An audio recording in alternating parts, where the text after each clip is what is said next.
And we are streaming. Hello everybody and welcome to Tiles of Confusion for the 9th of October 2020. We have 4 people already ready, so we're going to set that game off now.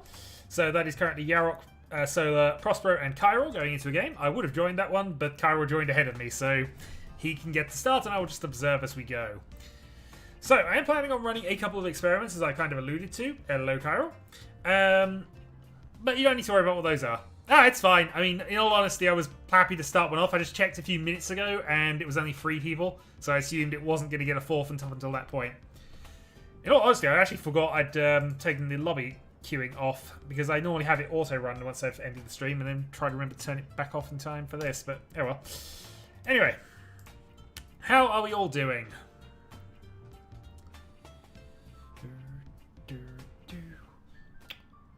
Also, the channel has slightly rebranded. I've gotten rid of the 2012 at the end of my name.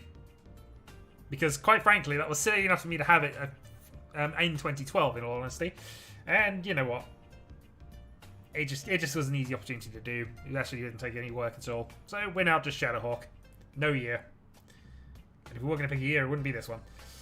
Okay.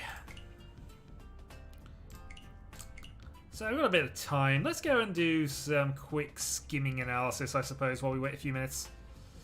I have found the power to transcend time to at least not be associated with a year that I was supposed to stop doing this nonsense. No worries, Yarok. These things happen. So I'm just going to, while I have some time before I wait for the other game to start up, I'm going to just have a quick bit of analysis on what I was doing here. So let's have... I mean, I don't even remember this game. What was I doing? I dealt into mono on this turn. Let's see if we can just analyze why. So, what turn? No, it was a very early one. Okay, early for 2000. I might actually have to go back and recheck that, but there's not a lot to analyze with this one, really. Again, so literally turn 3. So, hand in this position. I do have a loose 3. Call, followed by discard. So, if I'd have tracked it was a 2-4-6, then that might have been dodgy. Effective CG trap. But, and I still could have got rid of my 1. To be fair, the 1's more useless than the 3, so probably shouldn't have immediately dealt into that. But, hey, these things happen. So, we'll move on to the next hand as any significant deal-ins here. Oh, let's have a look at the double run, actually, because this is interesting. So, turn 6. Just got the hand to Ishanten here. Or is it doing a lot? So, 2 calls against us. So, Lily is Ishanten with 2 calls. Isn't going for Honitsu or anything else, so that is literally just a East-South. Both of them are Onitars, of course, so 2 Han. 2 Han open, potentially threatening other things. Hasn't played any Sozu up to this point, so from our perspective, could potentially be a Honitsu. Double Pursuit Reach. So, or Reach into Pursuit Reach. So, let's see what you're working with. You're working on a 5-6 pair weight at that stage for Reach and Dora. So, not the most valuable thing. You're also reaching with the white Dora, which I guess makes sense because any kind of discard of that nature, live Dora tile, always going to be an indicator of Tempai. My Pursuit, though. Well, I've got really just a 3-6 nothing reach here as well, relying on Uradura more than anything else. So both of us have gone in for cheap reaches early. Might have been a bit of greed here. Rise had just taken a bit of the lead, so might have been just an indicator to try and move the game on out of his dealer turn. Because the one thing you don't want is the points leader, especially if he's a long way away, to remain the dealer. It's a good way, it's just not a very valuable hand. And then in a couple of turns, we have the double run, which, unfortunate, but, well, I think I lucked out some Ura here. I must have done if I got anything. Yeah, so I lucked out on 2 Ura, otherwise my hand was basically just a 1000 on that. And again, important thing from at least gameplay perspective is we needed Rise off of that dealer button while he had the lead. So, yeah, that needed to happen. Although getting slightly ahead of mono at that stage, reasonable. Let's see. So I won a 77 off of Lily at that point. I lost 1000 to Rise. Let's have a quick look at that. Turn 10. So, I mean, my hand's still nowhere after 10, really. What am I looking for here? Just a dragon only at this point? Yeah, dragon only. This is... I don't... What was I pushing with this hand? Hold on. So draw a 6-pin, toss the east. Alright, so Rise goes into a Dharma Tenpai. So what's he actually waiting on? 4-7, which... Middle tiles. Yeah, I guess that was just carelessness from me here if I'm about to deal with this. Especially careless, as Mono has just made a late call, so I should really have been on the alert from Mono's perspective. So if anything from this, you should be discarding the 2-pin, maybe the Norths. Instead I toss the 4 and deal into Rise. So that I think is me being a bit careless or not recognising where I am in the game at that stage. It's only 1,000 points, but I should have at least been somewhat alert of anything near what he would have been called on the left, if nothing else. So, yeah, we'll call that carelessness. South 3. South 3 I had another deal in, so let's have an analysis on this one. So, turn 7. Let's just go review here. So, again, I'm not... Okay, so Riichi's just happened. It's on a 1-4. I am currently in second place on... It's a good second place as well. 9,300 behind. Do I think I've got a hand that can chase Rise now? I don't. So I should be kind of alert on this one. So got rid of the red. We see 2 of them. That's fine. There's a slight justification to make the 8-pin pass. But okay, I just drew the 8-pin. So...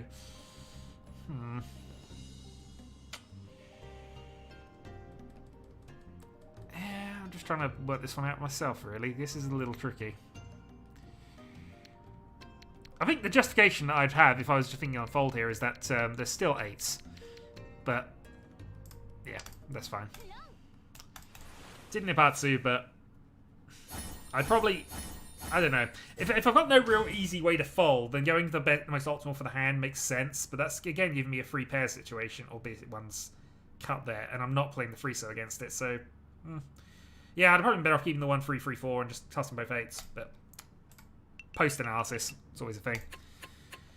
Maintain second, and go into the last hand, which was just a deal in between Rise and Mono, which was enough to overhaul me for seconds. So what was I doing this time?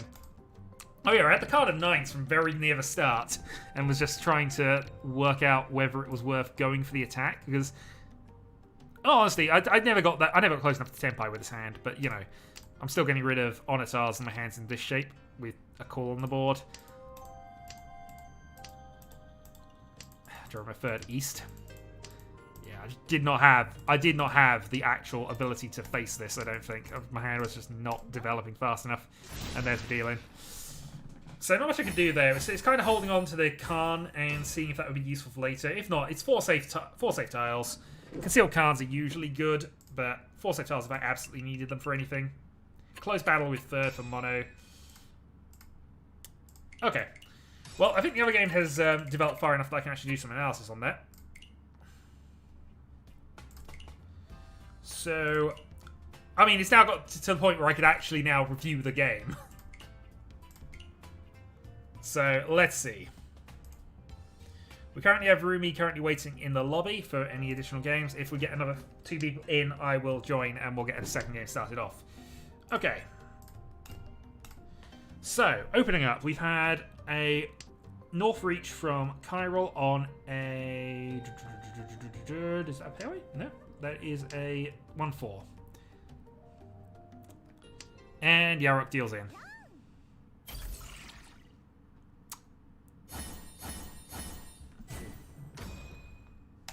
Trying to justify that. I mean, he played a couple of early Manzu, but they were both towards the high end, so that doesn't really give you a lot of info. Hadn't played a Manzu since then. I'd have considered Tars around the 9-so more dangerous, but again, he had them in hand, just weren't what he was waiting on at that point. And Cairo picks up a quick win.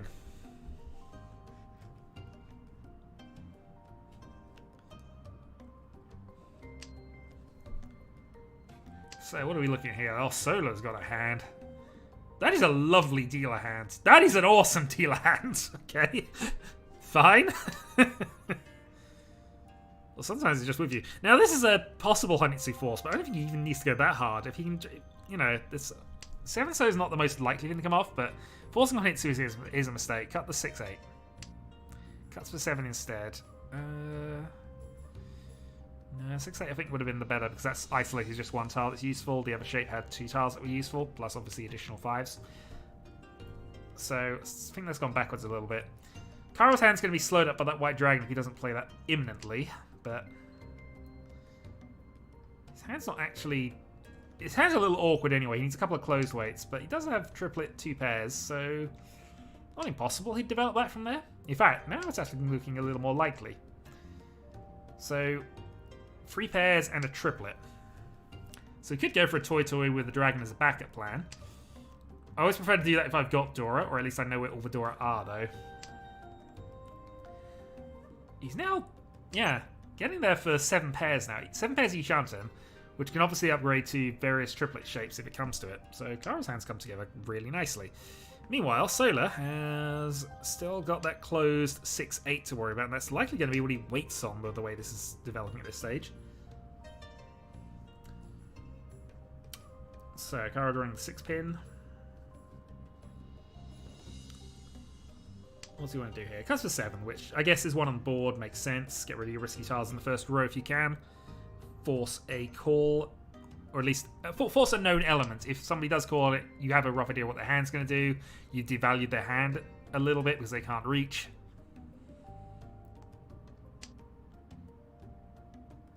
What's Prospero up to? Prospero has not really been developing. He's still got a lot of stuff to sort out, so slowest hand on the board. Kairo has drawn that, which might change what he does. Yep, it does. So now he's Ishanten for... well, I mean, he can still get Reach Sununko out of that. South Call. Okay, so that's Tenpai. Also, I didn't notice, but he drew the he drew those. So it's now White Dragon Dora 4, which as dealer is absolutely fine. Mungan. Waiting on the 5-8 though is a little bit awkward.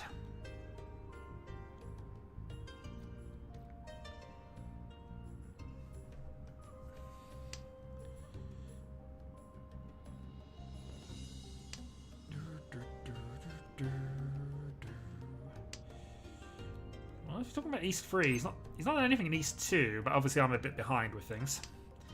Yarok is now approaching Tanpin. Can he get... If he gets draws an 8, you could actually go for a Sand... No, maybe he wouldn't. Okay, so Ipeiko 5-8 weight, I would guess here. Or was he going to toss the 8 and deal in? He does.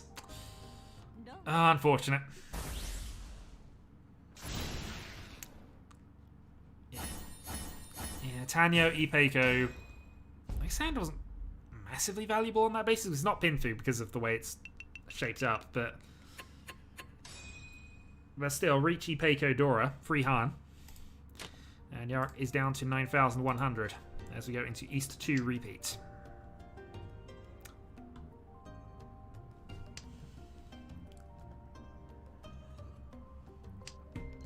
But yeah, there were some interesting hands around in that game. Okay, so Dora East. What do you do with a Dora East? I know we're kind of continually following Yarok's perspective here, but I can't be bothered to switch around. And I'm kind of doing semi-analysis on all of them anyway. But it's the eternal conundrum at this point. With no other information, when is it safe to play that East, or are you relying on getting it? That being said, Yarok has just drawn the second one, so he no longer has to worry about it, and that is the advantage of not just fearing and getting rid of it immediately. But it's one of those things that you know is going to be a manga if somebody calls it, and giving away a definite 8,000 points never feels good. But now he's got it, he is pretty much away, because it's going to slow up anybody else's hands who gets one. And if they were to play it, he's got the Mungan, definitely. So now it's just a case of trying to actually develop something with his hand, which, unfortunately, it's a little awkward. Okay. That's a thing. I mean, the rest of his tiles are still awkward. He's not going to get calls on the 4 and 5 pin because they are middle tiles. It's unlikely anyone's going to play those at this stage. Let's just have a quick check of how things are going. Kairo's got a bit of a way to go, but hand potentially valuable, depending on what happens. Solo with his one call is just looking for a Tanyo dealer repeat, so something to be aware of, but it's not going to be too valuable. Tanyo Dora 1. And now he's got the reach from Prospero. So Prospero's Reach is on a 6-9. And because Yarok has the Mongun, he's going to attack it, which is fair. You've got a high-value hand. You might as well do it at this stage. The downside is, as I say, you're not likely to get much in the way of calls. Now that Reach is on the board, the 4 and 5 pin that was unlikely is now nearly impossible. And the 6-man is one of Prospero's winners. And okay, that increases your odds slightly. But I still don't see Cairo playing any Manzu at this point until they've been proven safe. Also, you've already played a 9, so that's going to be a fur 10 trap for yourself in a moment.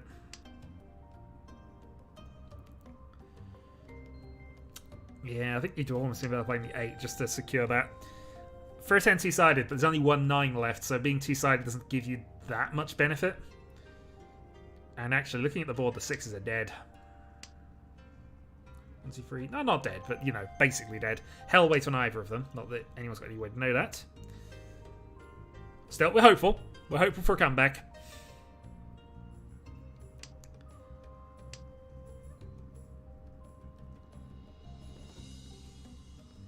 Yeah, Scar's on the pair, but I doubt he's going to play the 6 here. He's played, again, there's no low Mansu down there, though. Oh, that is a nice draw. That puts you Tenpai. If you can make the 9 pass, which you can make the 9 pass. 9 was the reach tile. No reason not to take it. For a 10, but 2 tiles left. Yeah. Your odds are not great, but it's better than 0. And you sumo anyway. Perfect.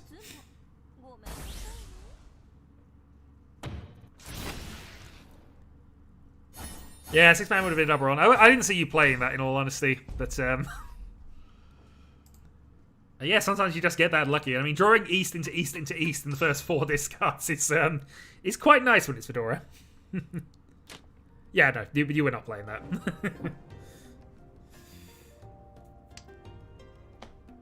Okay, so that equals the game up a little bit. Gap now from 4th to 1st is 14,000. Oh, no, sure. As I say, you wouldn't have won if you'd have done the optimal thing of not keeping that. But as I say, you only had, with 3 outs, you weren't really looking good for it either way.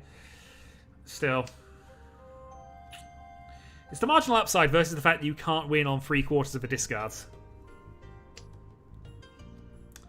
Anyway, Yarok has also drawn 2 Dora for this hand as well, so he's definitely got the jam on for all his initial discards.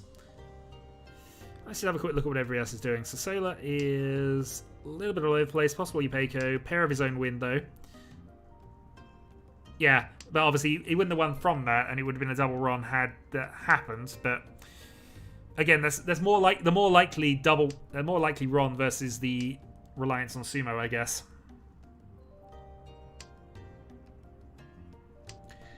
But the only person playing 6-man you would think would be Prospero, who wins off the 6-man anyway. So not that he's to know that, but the odds were not in his favour on that 6-man.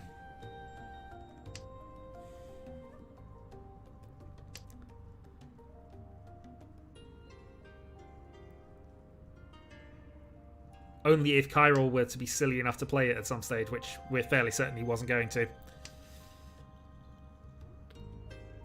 Speaking of, Kyril is looking okay, just building up to a typical Kinfu, has a couple of pairs, one of those can be converted, no doubt.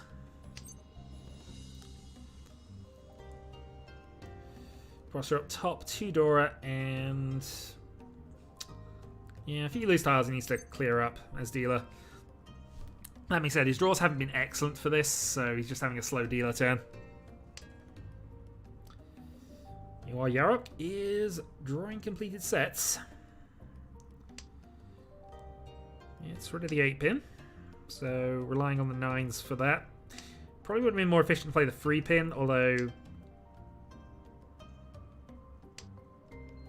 we are now in the second row where you don't want to be discarding middle tiles if you can avoid it.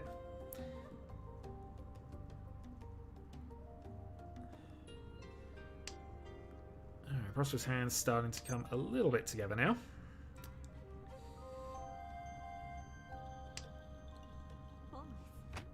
And there's Solar's North. And that's actually a call for Tenpai, so exactly what you wanted to be doing. And it is a 6-9.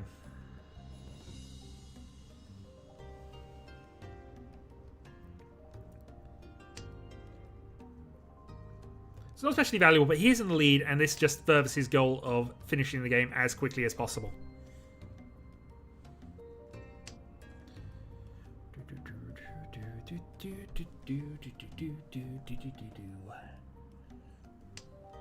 And there's the dealing from Prospero.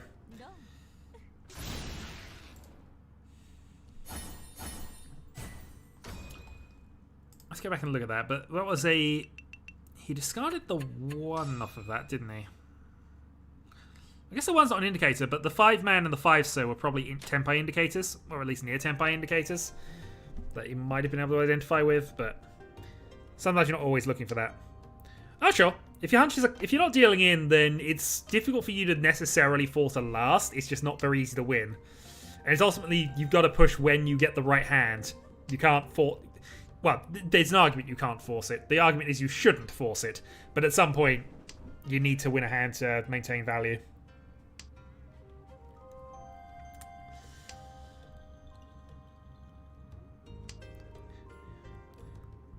It also does help. I mean, this is one of the things. With the way this is set up with the red 5s as well, it's a little hard to keep track of. But without red 5s, if you know where the Dora are, you can sometimes decide that at most I'm going to lose 5,000 by going aggressively for this hand. My hand value, though, is high enough that I feel it's worth it to push me back up a position.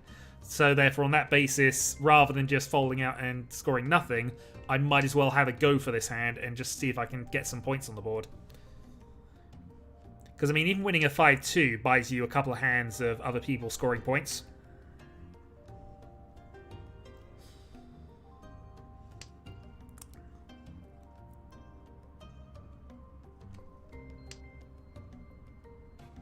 Well, I'm a statistician, but I wouldn't say... The thing is, never tell me the odds. I mean, the odds of completing a hand in Mahjong are actually not that high, if you consider it. In terms of 17 discards, anyway, the normal pattern. And that's before you start adding in the calculations of everybody else doing the same thing.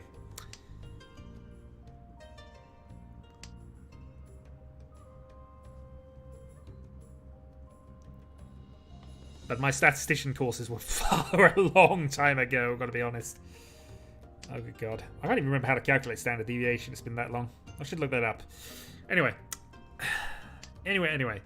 So, still sticking with Yarok, because we kind of have for the entire game up to this point. So, he's on a... He's Ishanten, 3 pairs, one of those being a thing he wants to convert to a triplet, although there's only 1 dragon left.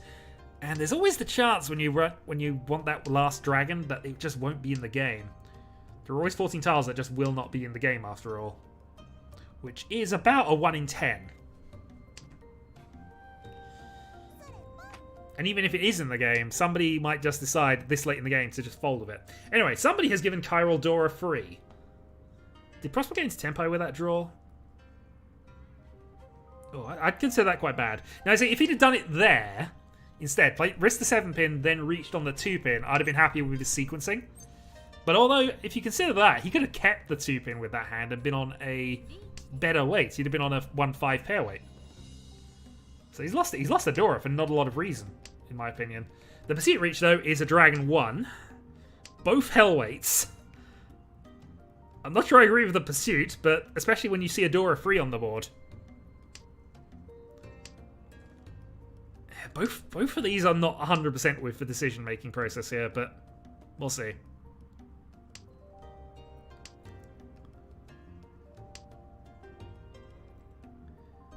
I mean, as it is, I think Chiril's folded out, but it's just... Dora free from the dealer. You got to be very sure. And given that you can see you've only got 2 tiles left, that's not sure enough. In my opinion, anyway. We'll see. Meanwhile, what is Solo doing? I think Solo's just... Yeah, Solo's just folded out, so he doesn't want to play free pin, which absolutely I agree with. Chiril has played exactly 1 pin tile, so there's that threat. The dealer might have a Honitsu. The Prospero has not played any low dots with the exception of the 1, and... Yeah, nobody's played low dots. That free pin was extremely dangerous, even though it wasn't a dealing tile directly. And that's a 52 due to the Pursuit Reach on a bad weight.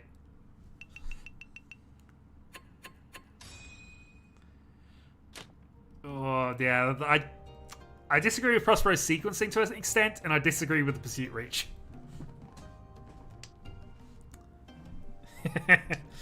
Indeed. Okay, so start of South round. Yarok is dealer and has a pair of Souths, which is a nice place to start with. So if he can get a double Yakuhide, then he's off to a calling dealer hand and just try and get a quick repeat. Also, his tiles are much better sequenced here. So 2, 3, 7, 8, 6, 7. Many more options to just get Pinfu or sequences completed. And eventually get rid of the 1, 4 and possibly the 1, 2, 3 if he's not fortunate enough to get a 2. And see how that goes. Solar. Solar's hand's a little awkward. He's going to need some work, so we'll come back to him in a few turns. Prospero has 2 Dora in hand. And again, needs a few things to be filled in to get anywhere with anything, so his hand's a little slow. Yarok takes the call. Yeah, I think it's worth calling with this one. He wants to repeat, if nothing else. Kairo's hand is potentially quick, depending on how lucky he gets here.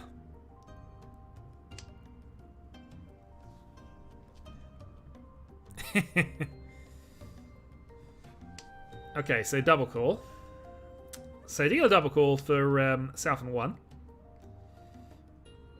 And again, I agree with both. Most of the rest of his weights are...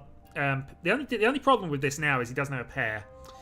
Which, I think when you're doing multiple calls and are trying to accelerate the hand, you kind of need a couple of pairs available. But he's hoping to slow people's hands down with an aggressive dealer start. At least threatening a Honitsu, although 3 tiles immediately gone out from the start might not be valuable here. And now he's got to work out which of his sets are most likely here. He's decided the 1-4 is the least likely here, which... I'm just trying to quickly check. Yeah, I think that is. There's a 1 out. So there's not a lot of tiles that fall into his 2 that he needs, but obviously the other side of the coin is he does need a pair somewhere. Okay, so 1 sequence in. Potentially 3-sided weight if you can draw the 7 or the 8 man. I wonder if he's still thinking about pushing for a Honitsu here.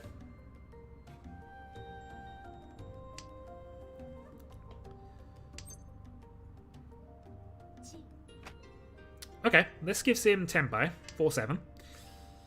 4-7 versus 3-6. I mean, there's not a lot of great options there. You see a couple of 4s out, though. So I think that's a marginally worse weight. If he'd have played the 7 instead, he'd have been on a 3-6, which is possibly better. Hello, Miguel. How are you doing?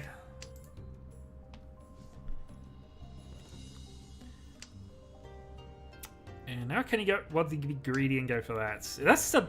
Middle 5 is a dodgy discard this late in the game, even with 3 calls. But it passes. Prospero has managed to get himself up to a... Oh, no. Sorry. For some reason I thought the 5-man was a Dora, rather. It is 4. So, no increase, but his hand's still looking a bit far away from anything at this stage. Carol draws a triplet of the west, which isn't his wind right now. Not going to can that. Well, I look forward to potential carnage nonsense.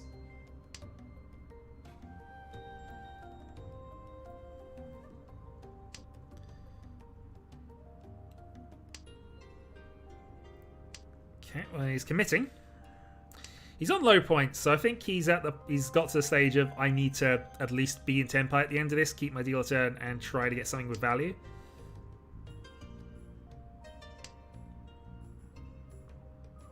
And at least the threat of being... Well, the problem is, now it's got the 6, 7, 8. It's now the threat of Honitsu is gone, so South only, I guess.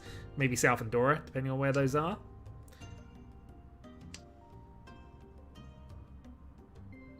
Well, we will judge whether it is a good Khan or a bad Khan later. Don't worry, it will be judged.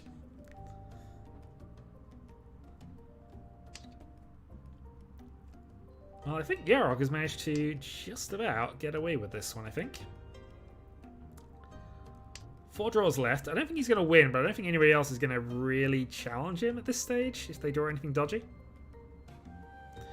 Actually, Solar's just picking up all of his winners at the moment. Which, I think... Is that dead weight? Yeah, okay. His weight's now actually dead with that.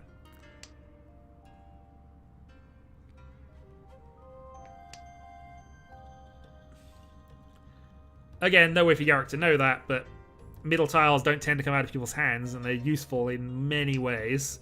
So there's always that risk. 2 doors left, playing middle 7s. So deciding not to risk calls for Tempai. It is minor spoilers, but there's nothing I can do about that. But chat is 5 minutes in the future. They're entitled to talk about things. No, it's fine. Don't worry about it. We get to see how it goes. We don't mind spoilers here.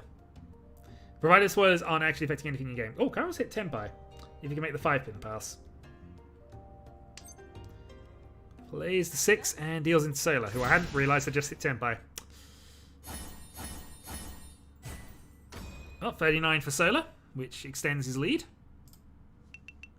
Taking the points off of the player currently in second, so that maximised his benefit, and moves into his dealer turn.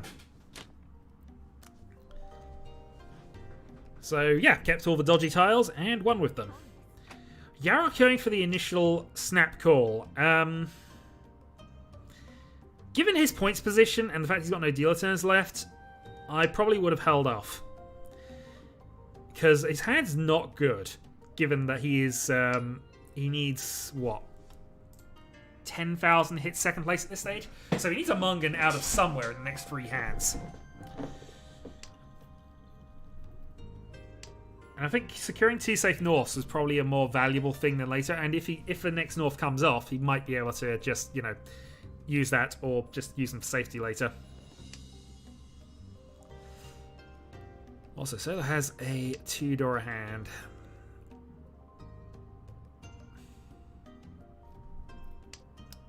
Senso.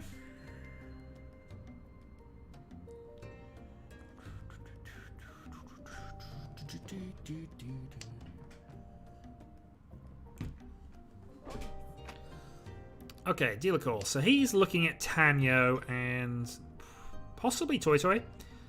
Actually, I think Toy Toy would be a stretch, but Tanyo and Toy Toy be the main things after. Just dealer repeats.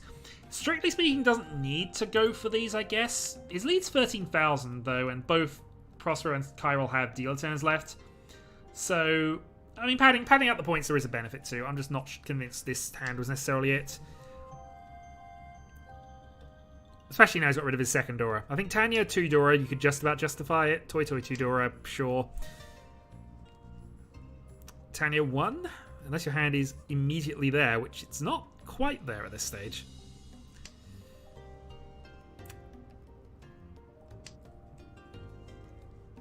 Well, we'll see. I mean, being aggressive as the dealer might actually benefit him a little bit if people are a little slower or decide to try and go around him a bit. Okay. Now we play the game of good Khan, bad Khan. What do we feel about that? Your hand is already open. You're already committed to going for a Tanyo. You do have the lead, though. And I feel that since you had the lead, it was probably correct not to Khan there. Draconis may offer an alternate opinion, but I think that was an okay decision to not Khan there. Also, Yarok has just hit Tempai for North Dora 1. So, 2,000 points. Unfortunately, he's waiting on a 5-pin at this point, which is not the best thing to be waiting on at the best of times. One of them's already out. It would have been at that point, but, you know. That doesn't make the decision any less valid. No, it wouldn't have been a Chunkan. No, because he wouldn't have had that at that point. Would he? Did he have Yaku? Yeah, that was after the discard.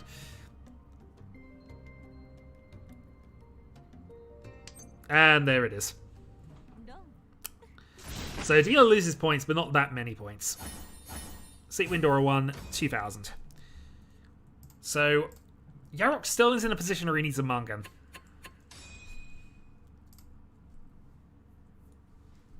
Still going to come on.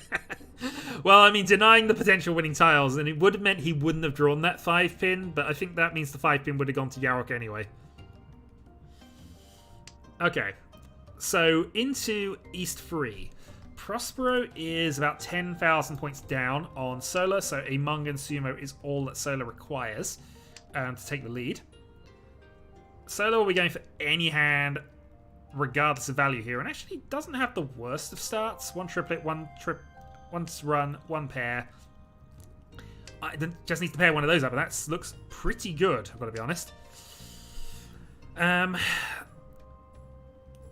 What else is going on? So Prospero, it's not a bad starting hand, but it's not as quick as Solar's. But I'd say that's okay as dealer turn. Unfortunately, the problem he's got is he's got Adora North in his hand, which is going to either tie him up or be his salvation. We'll see. Chiral has the same problem, although his hand looks as if it's going to be better for that. He might even be able to sneak that to Chanta or Sanjiku with this. We'll see. Also, I've just noticed that Chiral and Solar have each other's pair of reds, so that is another issue that's going to crop up with this. Well, let's see. So Yarok, his Sanjiku route is actually pretty easy here. So if he can actually pull together that Sanjiku, Riichi, and Riichi, Sanjiku, Pinfu would probably get him most of the way there.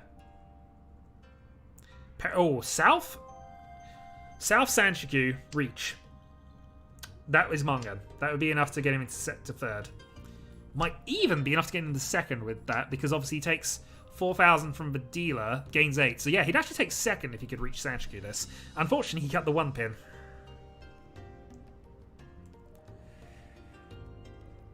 Oh, it's unfortunate. If you'd have kept the 1 pin, I think you had a shot at the Mangan with this one. But now we're looking at South and not much else. Get rid of the ones. Yeah, South only. Which is a little rough here. To be fair, we see a Tuso already out. It wasn't guaranteed that it was going to happen, but I think that was probably your best bet at going for a Mangan. We'll see. We'll see. Future things. I'm going to watch the end of this and I'm actually going to join in the game. So there's the free pin going away. I also see Prospero has Faridor, although admittingly one of those is for North. That's a bit isolated. Solar has got himself very close to Ryan Peiko. He doesn't need Ryan Peiko, though. He's kind of... I think Ryan Peiko would be greedy here. I don't know if a Chanta necessarily, but definitely Sanjiku and Riichi. Once you have the Souths, absolutely. Because, I mean, you could even take it open. Open, South, Sanjiku. I guess that wouldn't have been that much more valuable, actually, but... we'll see. Anyway, you're up against a Ryan Peiko. Riichi. And Dylan. I'll take some points off the leader. But, only 1,000 of them.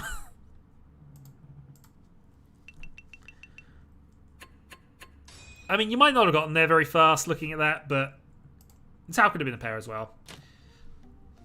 Alright, last hand then. So, situation in terms of points. Chiral needs a... Would a Mangan be enough for him? Gain 12. Yeah, so a Mangan would be enough for Chiral if he pulled up a Mangan Sumo. Mangan direct hit wouldn't... Yeah, but he's got 900. So yeah, Mangan direct hit would do. So any Mangan will do for Chiral. Yarok needs pretty much the same word as last time. Mangan for third. No longer Mangan for win because Prospero is no longer the dealer. Solar just needs any hand, and he's got the advantage of knowing where almost all the Dora are. Look at this. Chitoi might get him a Hanuman, and if he has a Hanuman, he might have a comeback chance. 12,000. Okay. Reach Chitoitsu, hope for 2 Uradura. Solar has all the Dora, so Solar is just absolutely... I'd be absolutely confident with this. If you know where all the Dora are and you're in the lead, you know they've got to go for something that is going to be obvious. So, I mean, yeah, it's a very shiny hand, and obviously you'd want to win with it. But I think I'm more happy at the fact that I know other people don't have the Dora. Chiral just going for a quick repeat, just going quick against the Reach, which, again, makes sense. He needs Mangan in one go, or he needs just to keep going.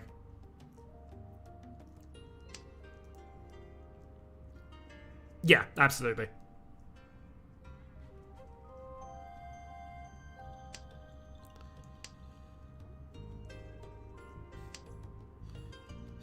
I'm just looking at Solar's hand and just... What is that? Oh boy.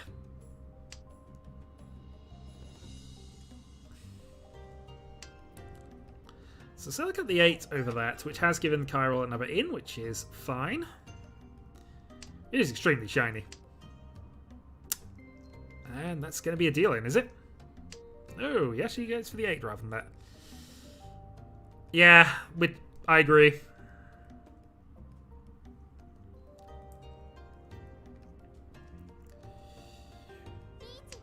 Riichi from Prospero late in the game against that and gave 1,000 points over to Yarok, who takes the sumo. Riichi Chitoitsu. Not quite Mungan. 64,000, and that puts you into second place. You did actually hit second with that. Largely because of Prospero's reach, actually. If Prospero hadn't reached, you'd have still been third. That was a bit of a cursed game, yeah. Well, we did a full game analysis, which is a bit of a rarity because I normally skip those. Anyway, I will join the next one. So currently we have Prospero, Solar, and myself queued up. As I say, I'm kind of running a little experiment with this one. We'll see. It just means I'm going to be playing a little less optimally. We'll see. I have two instructions written down on the back of a Hackmaster character I was actually in the process of designing.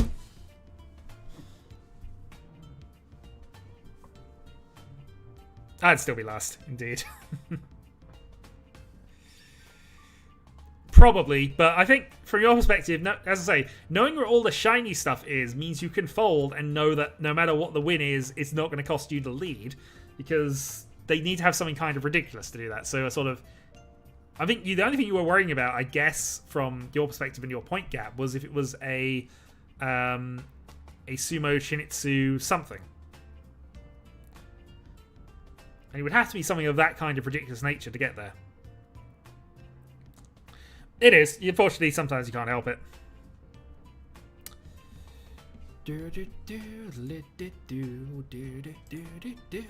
We have 11 concurrent visitors, watchers, and we need one more to play a game.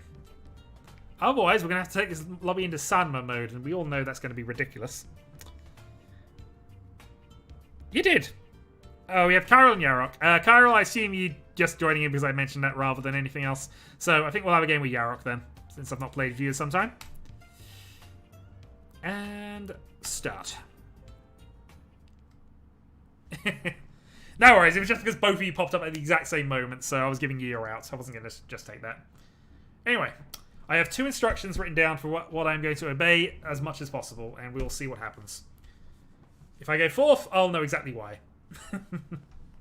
It might happen anyway, who knows.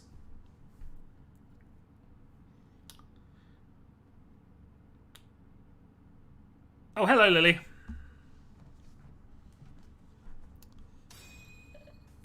Yes, I'll keep half an eye on the queues, but currently we only have 1 person in it. Alright, let's start.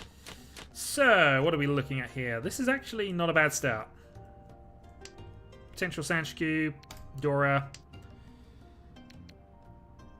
Nice bit of open-handedness.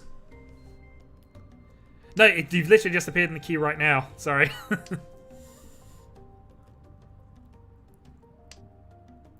Okay.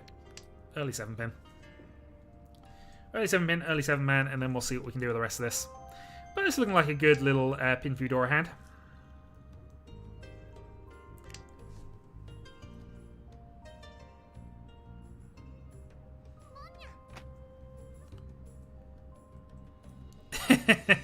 I'm not telling you, because honestly, I'm probably going to forget about it halfway through, but I have 2 instructions written down I will obey under all conditions. One of them I probably shouldn't be, but, you know, we'll see. It's right now. And honestly, the only reason I'm really doing this is because every now and then I feel that I get into a bit of a rut and it's worth trying to play some other style, if I'm to remind myself why I don't play that style. And styles in Mahjong are a bit, you know, subjective anyway. Anyway, we have this to worry about now, so I don't think it's going to come into play at the moment. So the 7 for definite safety. We have this 7 for definite safety as well. Let's go with 2 man because it's probably our last chance to do anything against this. Okay. So I think it's 3 calls.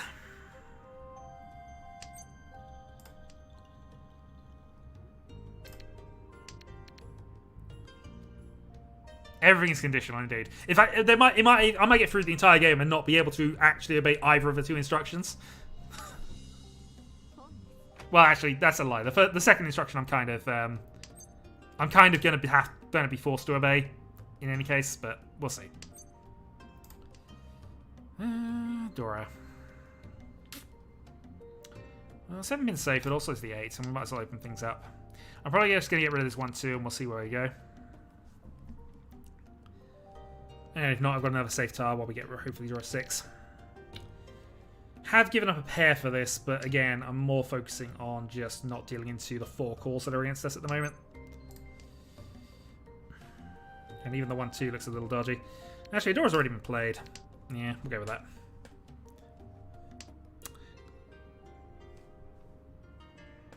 I mean, 8 and 7 are about the same in basis at this stage. Getting rid of the 1-2 first might have been more important, but I don't know the 1-2 is safe at the moment. Especially with whatever Prospero is doing for nonsense.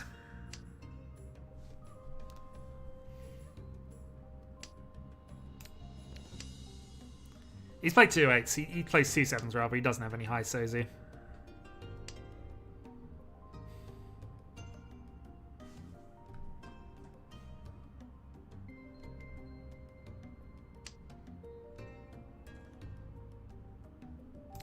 We'll follow up. That's a little annoying, but I don't think we're advancing too much with this hand anyway.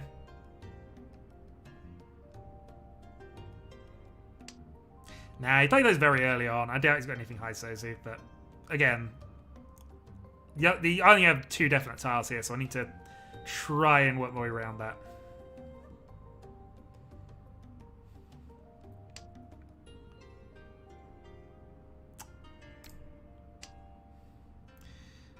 Eight, 8, 7, 7, 7.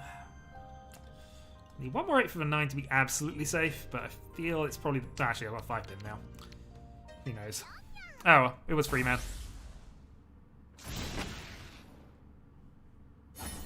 You can say that if you want. So, Toy Dragons. Main logic is just discard what's on the table, but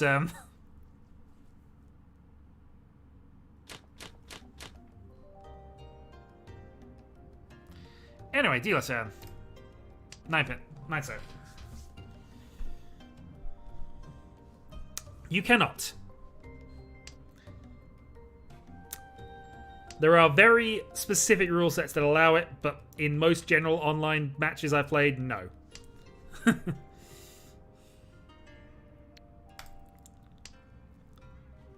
It's can't wait to happen, absolutely.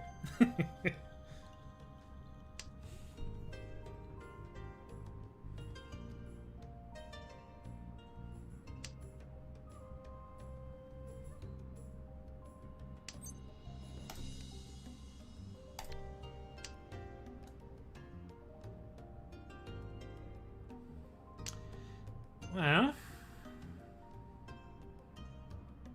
we'll see.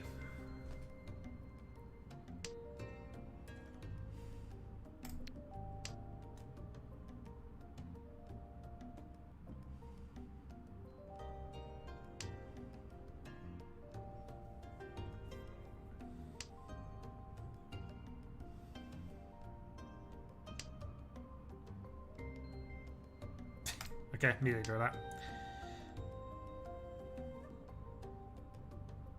Which rule are you talking about here? Because I'm just basically discarding what's on the table against the toy. But... Or was that just my call on the early ones probably not being related to his hand? I assume you mean the early 7s I was referring to as meaning the 8s were probably safe. Hi, Sozu.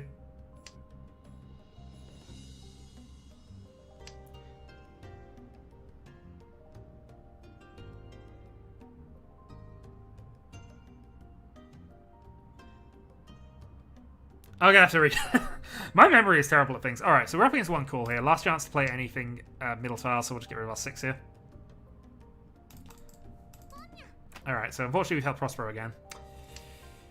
Well, it's our dealer turn, and we are 1 away.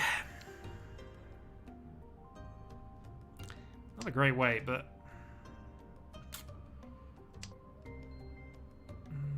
South does nothing.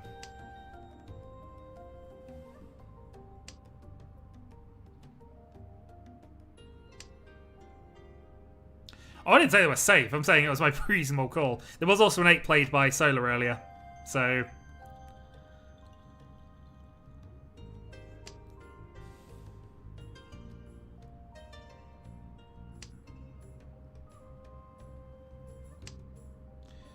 Alright, it's a triple call here. We see a red.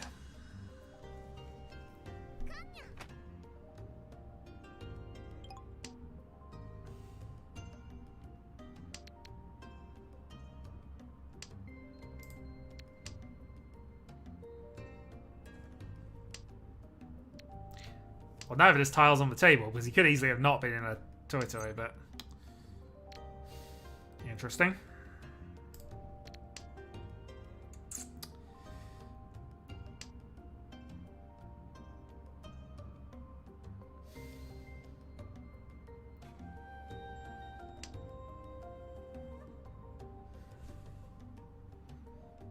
Four for 4. 7's an awkward draw. I really don't want to be folding out of this, but I don't think I've got that many options. If it's toy, I know where all of them are. Let's just fold and go.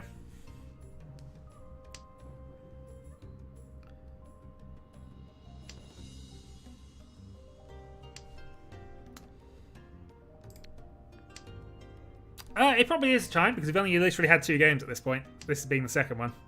We currently don't have anybody queued up, so you might have to wait a little bit before another game gets started, but we shall see. What are we waiting on? We're waiting on a 4-dot, which is really not good. And I missed the opportunity anyway.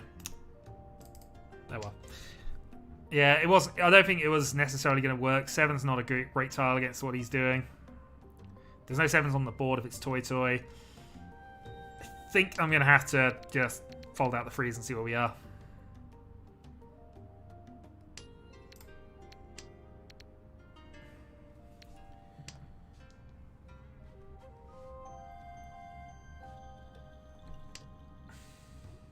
I don't believe the sound. So yeah, that was me running out of time there, but I really shouldn't have been. Well, we'll see. Well, either way, instruction 2 is now in effect.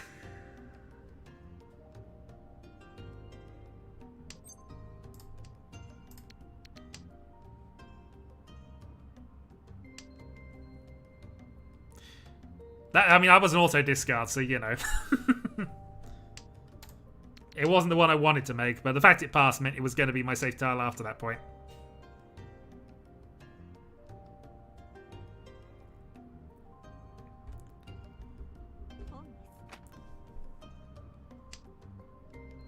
Yeah, actually, given he played the 5s, so in that regard, who knows. Anyway, only play a non-Senpai. I'll take a draw state loss as dealer. Not happily, but I'll take it. Alright. East 3.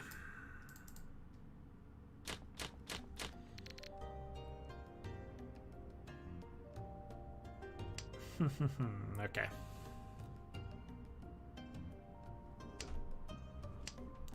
Well, I'd already proven that 9s were safe, so...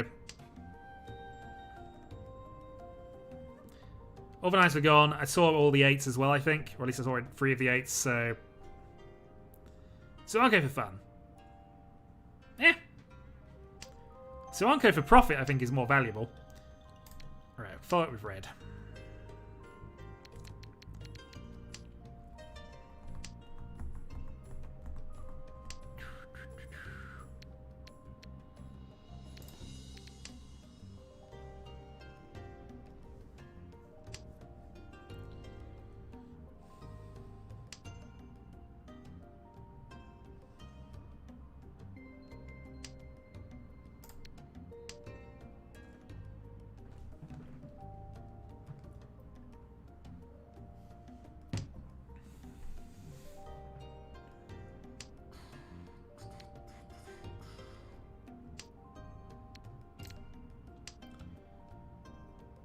One, two, three, four. If we keep drawing them, maybe we'll have to go for the impossible hand. Alright, white's fine. White's fine, east was fine as well.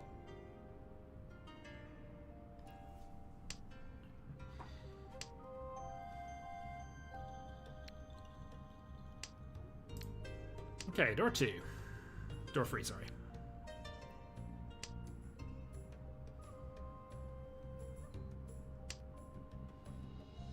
No, it is impossible, and it's not really what's going to happen, but you know.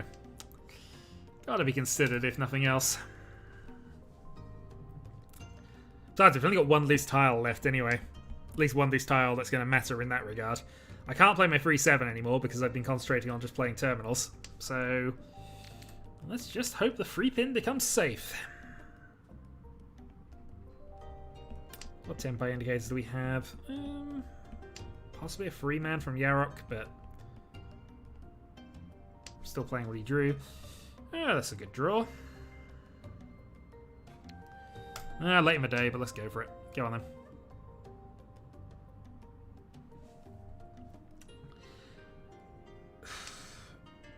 So Ipeiko 7 pairs, maybe? No, 7 pairs is not likely to be a thing. I'm gonna have to get rid of one of these to make this work, aren't I?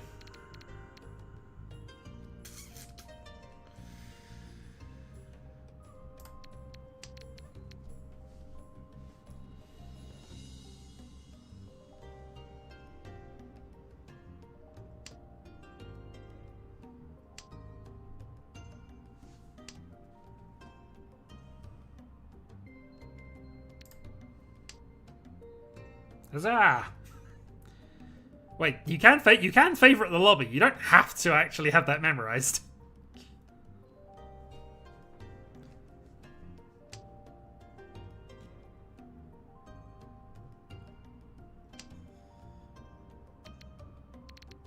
We'll follow up 5 actually, since that's been proven fine.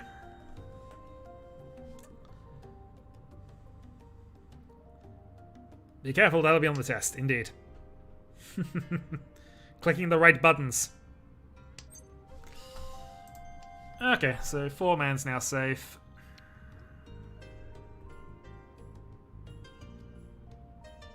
Yeah, the king from his hand as well, so no change.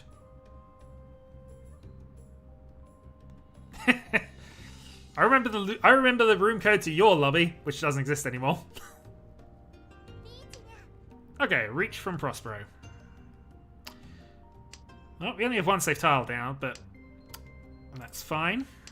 Can work with that and draw another one.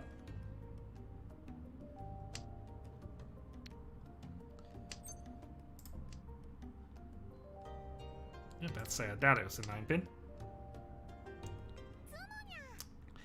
Alright, let's see, mate. So, still in 3rd place.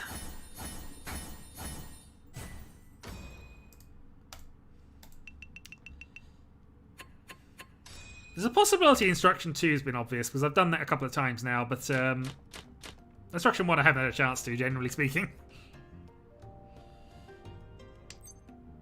Alright, we're going to skip the red dragon. Largely for the reasons I've stated. This hand actually is close enough that I could justify calling it, but I want 2 safe tiles later in the game. And also want to keep this hand value up. Although, given that we now have a triplet and a Khan out of a player, maybe I don't need to worry about value.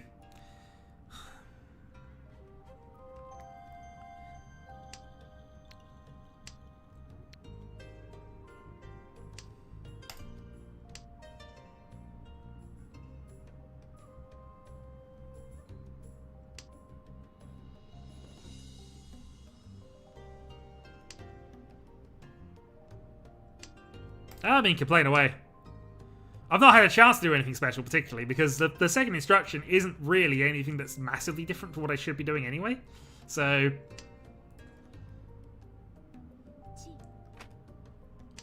And the first instruction, as I say, I've had half an opportunity to do it, and yeah.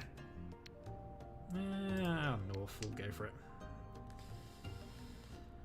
So, I went away from just having Riichi not a lot.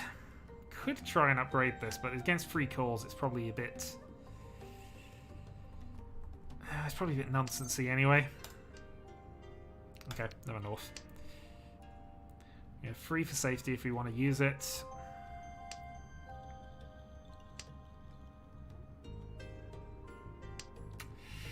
Probably throwing the free pin out against what we're doing at the moment. Don't think free pin is a particularly great discard. 2-pin's not good either, so we're probably going to have to try and work on with what we've got here.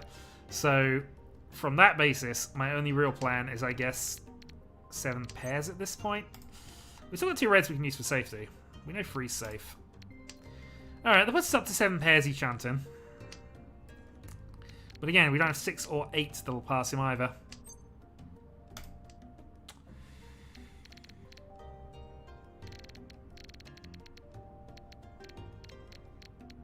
Alright, reds.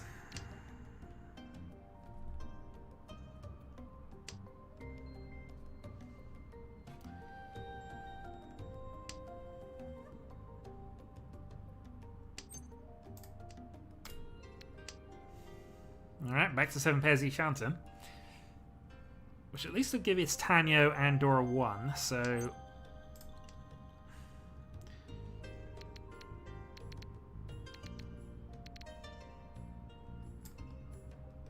we'll see. We're also 1 away from another game starting up if somebody's interested.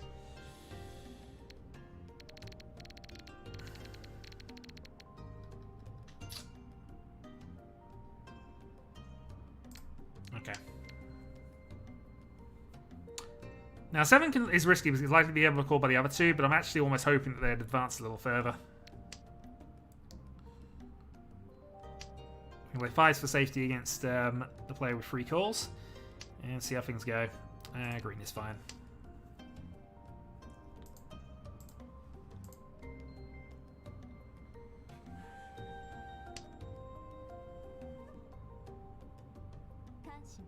Oh, what is this nonsense? Okay.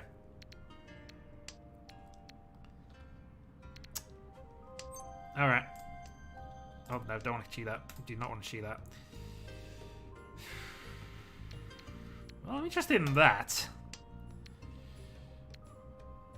We're not far away from just going for a Tanpin Reach at this point.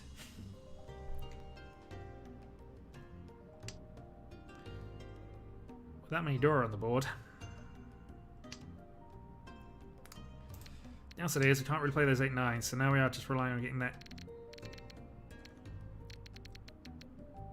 pin 2 established. Reach on the 7 pin. Multiple Dora. Oh, this is horrible. Alright, 1 against both.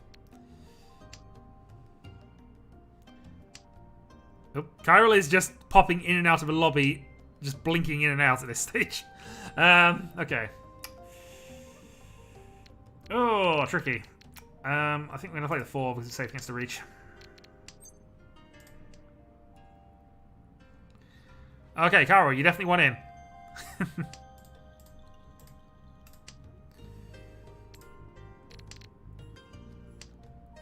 Alright, starting up another game.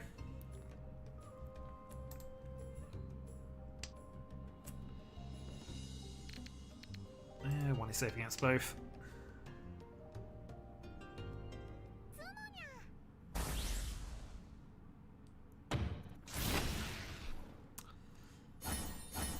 Alright, Reach High Simples, and that gets him a Hanneman.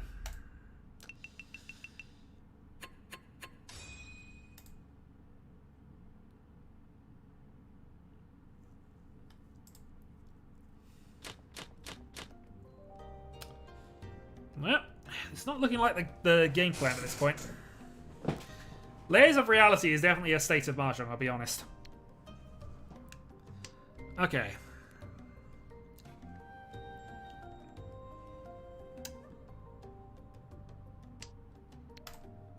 We'll start with South. So, where's the optimal path from this?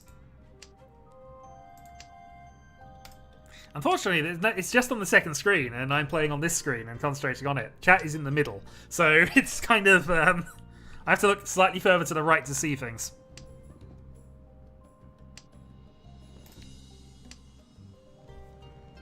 That's the excuse I'm going with anyway. Okay.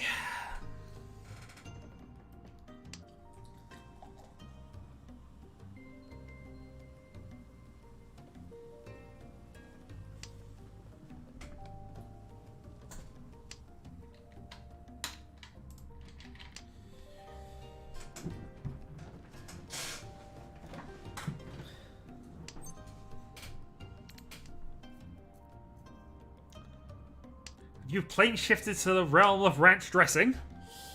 Which I'm sure is a thing from Order of a Stick somewhere, where they actually do that, but... there are definitely alternate realities you do not want to end up in.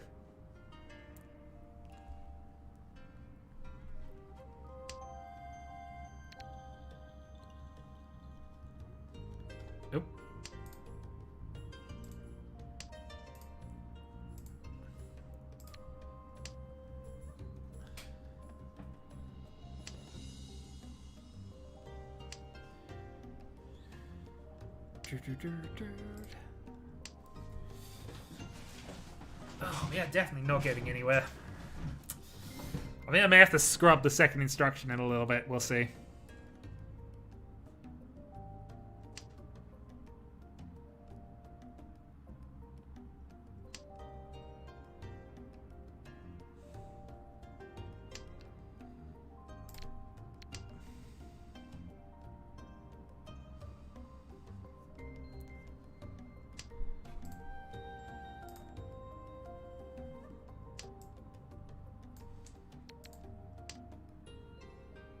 Let's see, why? Bigfoot quit smoking years ago. It's fine.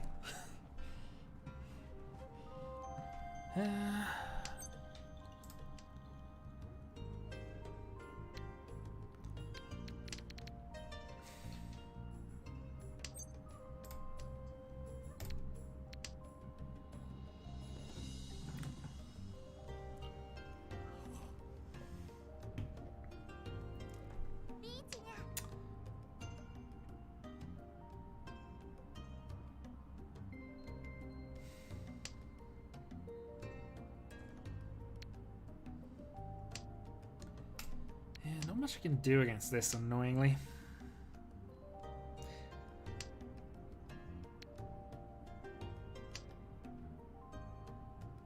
I was about to say, I'm assuming Prospero is reaching for the winning hand, but if that's just a reach only, that's kind of a waste. Yeah, that was a waste.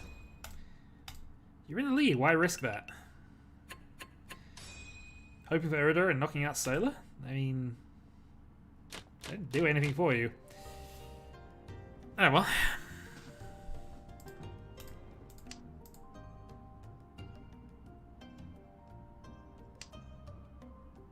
We can keep winning if he wants, but really he should be aiming for hands that are slightly bigger from that position.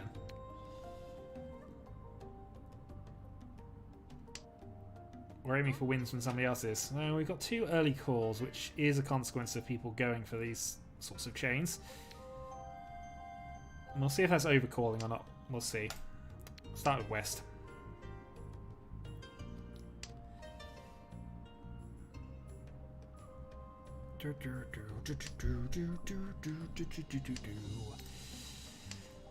Yeah, this hand is not good.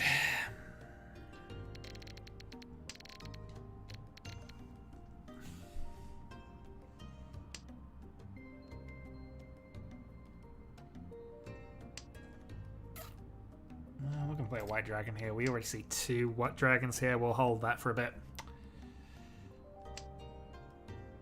Maybe I should just play it anyway. So the last thing I want to do is give Prospero any additional help. Yarok's actually managed to win a quick hand. So Dragon Door a 1. And a red 5.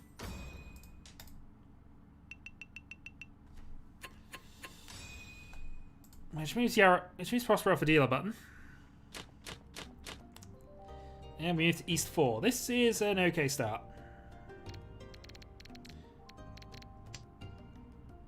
Well, let's see. South.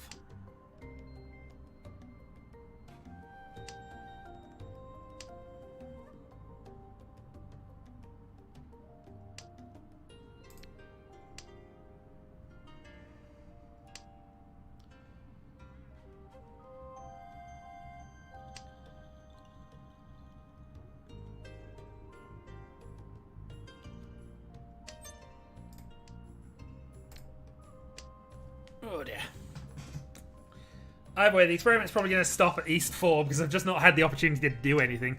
The second instruction I kind of have, but it's not really doing anything different to how I would normally do. It's just the instruction to make sure I obey it.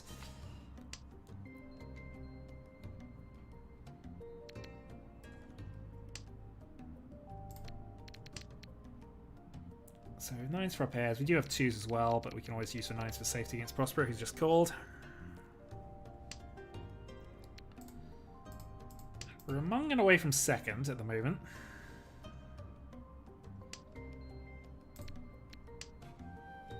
Triplet of the 9s. Can't count that, unfortunately. So, Ishanten.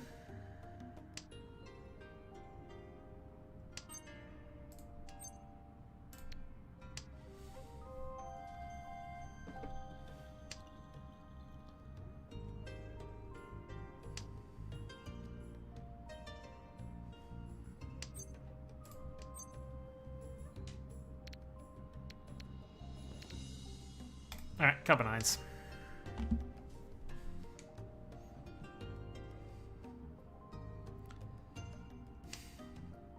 That feels wrong. Yeah, it does feel wrong, but this is instruction 1.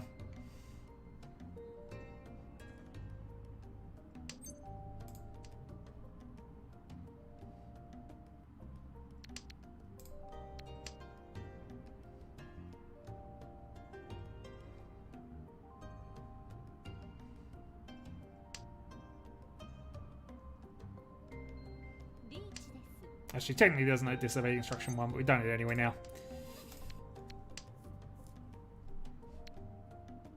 We have west, we have green, which are both safe, so we'll dump those in a moment.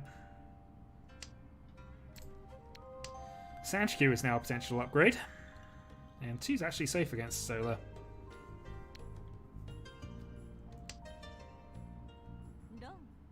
And Prospero deals in. Riichi symbols 1.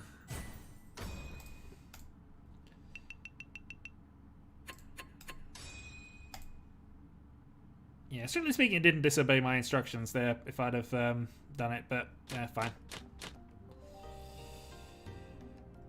We're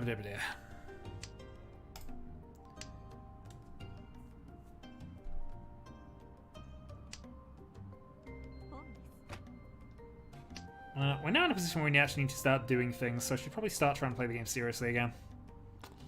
Not that I ever don't play it seriously, but you know. Seriously without the down instruction 1. Which is basically prioritize Dharma, but you know. And since that was a Yakuless hand, I could absolutely have reached for that, because that isn't still prioritizing Dharma, that is just basically giving myself a actual Yaku. And maybe I'd have got around that. It's more sort of we had two instructions on that, and I was hoping I'd have a few case studies to go for. No, I wasn't really making a point, because absolutely, Dharma was terrible in all those positions, and it's likely terrible in those 2 in the instructions as well. In fact, my instruction actually was to reach for the Baiman. It was just having a risk on taking second. The second instruction, though, was a bit more sort of generalized, which is fold row 3. But in every case we got to row 3, I needed to fold anyway before I got to row 3, so no real difference there.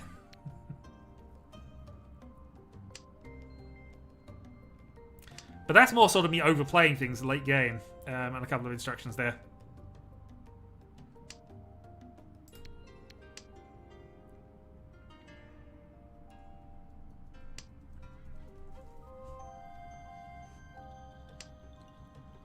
Anyway, this hand's looking quite good.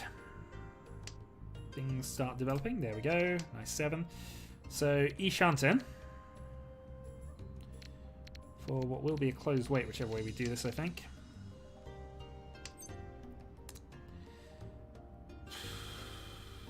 I'm gonna skip. So Sela has made a call. He hasn't played any Manzu, so it might be a Honitsu push. 7-pin safe. That, 9 doesn't make any difference to what we're doing.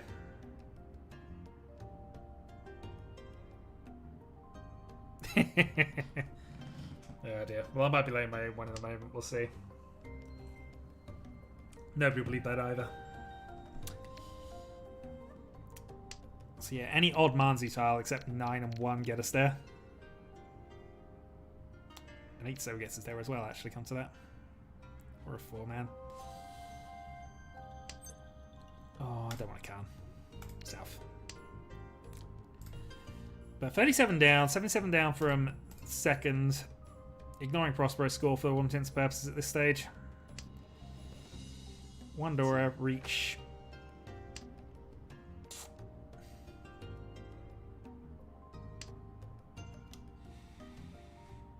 Oh, that's annoying. You've not played any Manzi tiles. Likely is here it is with 2 calls. You're waiting on some of them. Grumble, grumble. Alright. Not entirely out, but I... Okay. Prospero just plays the 2-man that I was contemplating as possibly a little risky. Oh, certainly a little risky now. Well, I can play 6 because I've got those. So we are out of this one.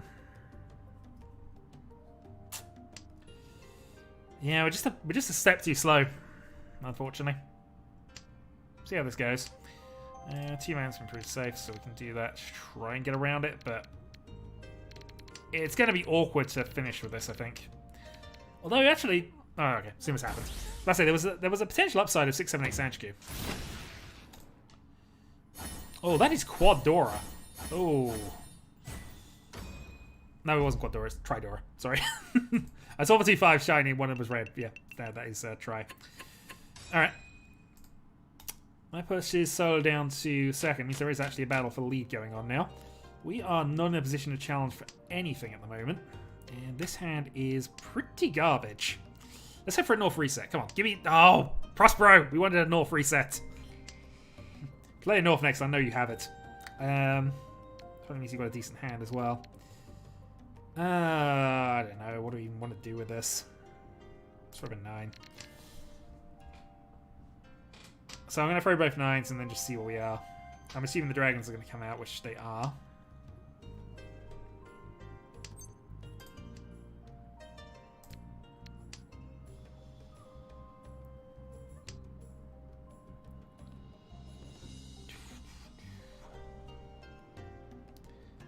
We're in the south having done absolutely nothing. 2 Dora. It also now means the 9 is actually technically useful again.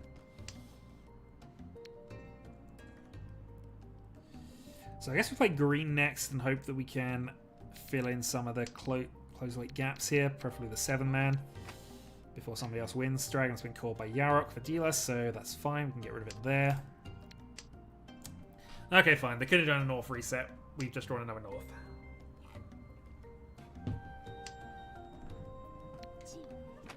Okay, Yarok with 2 calls, just going for a quick attack at this point. We have 3 safe tiles against dealer at the moment, so we'll just keep an eye out for any tempo indicators.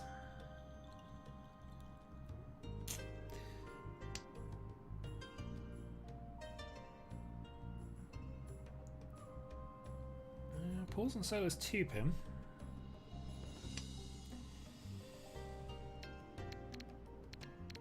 Alright, let's play the 1 safe for the moment. We've still got a 1-3-5 shape. We could still potentially advance with that, but I think we need so much luck to make this work now and not deal in.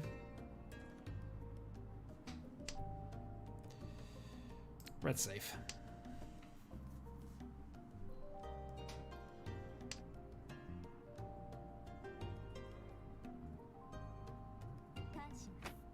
Alright, so let's decided the Khan and Sumos. Alright, Rinshan for solo. That unfortunately is going to put me massively behind, isn't it? 8,000. Okay, so we're in need for some comeback shenanigans now.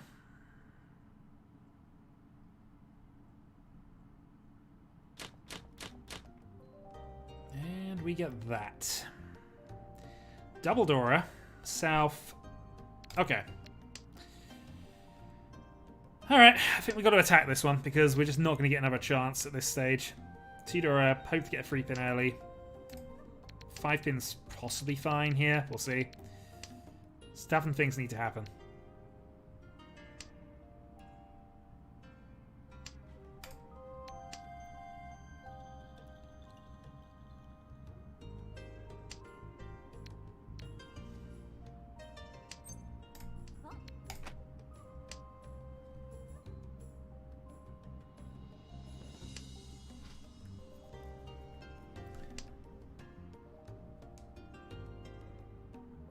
So, 4-man in an ideal world. which we're going to aim for. I know it's slightly suboptimal, but I want to keep at least one of these Dora in hand at this point.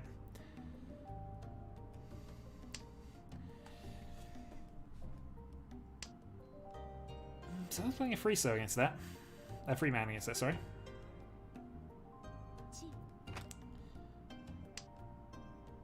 Okay. Yarok is attacking as well. Oh, you may have to risk Fedora here. We'll see.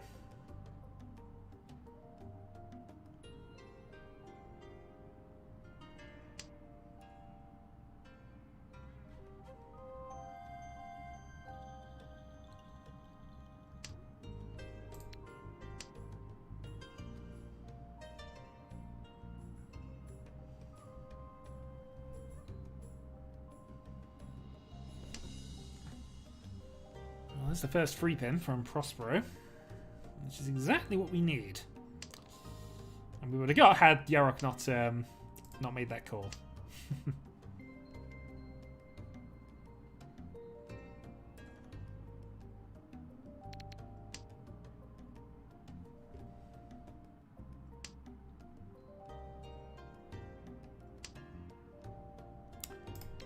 Alright, Senpai it is. He's got Dora free. Nobody has Dora free. Alright, well. 4-man then for South Dora 1.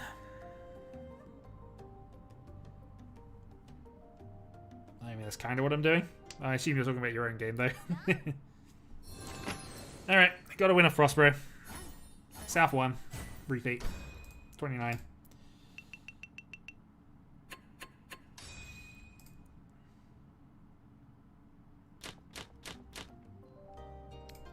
West start. Hand's not awesome, but it's doable. Downside is East is the indicator, so less chance of getting the second Yakuhai off. But, yeah, in fact, with East played, that goes.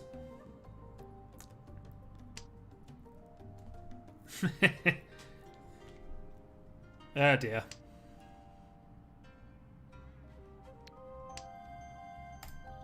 Alright, 9-man. So I think what we're looking at here is just seeing how we can crash this into just a quick Tanya, because people are going to start calling things. In fact, everybody is calling things. This is not nice, but we'll see. Free pairs. So potentially call all free pairs, get rid of these, but not likely to get anything off of these, so it's just a case of what we can do with the rest of it. Alright, Yarok is literally just going for a quick Tanya, so he's obviously trying to give up. We don't appreciate this.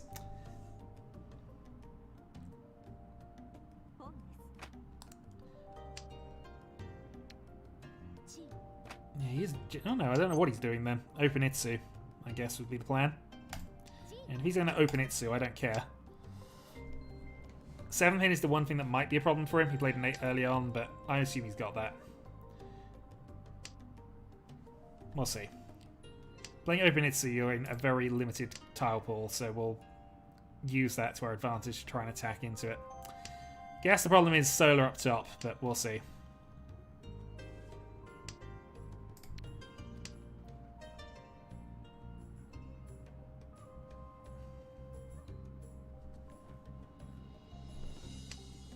Alright, 7-pin's been proved safe. That is an awesome discard from Prospero, in my opinion, because that was probably going to deal into Yarok if I'd done that. Who knows?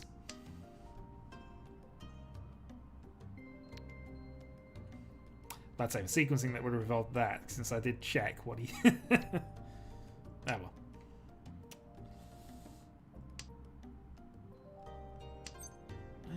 Could call that, but won't. Oh, that makes things slightly interesting, but actually I guess it doesn't. We'll keep on. Gives me the possibility of calling the 4, cutting 6 being Tenpai. So it gives me 1 additional tile I can call. Actually, I could have called the 4 anyway. Yeah, that made no difference.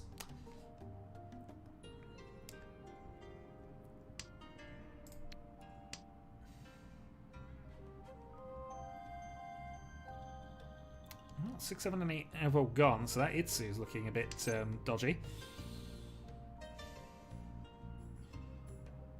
Doesn't actually help me a lot, does it? No. I can hold off. Because calling that doesn't actually put me Tenpai.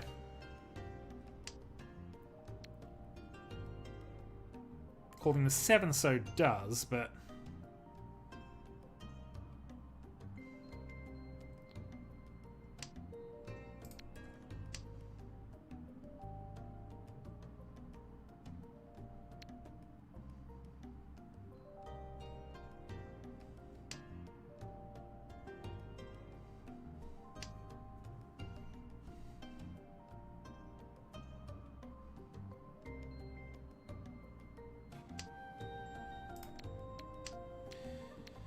Oh, that is a really bad draw. Okay. So what's the backup plan from here?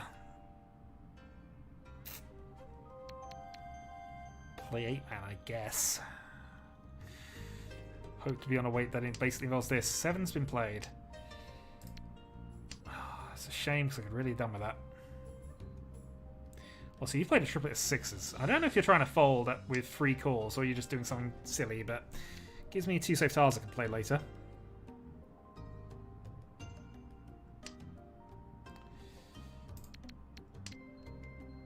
That was actually a misclick, but I think I'm fine because I'm probably getting rid of both of these anyway.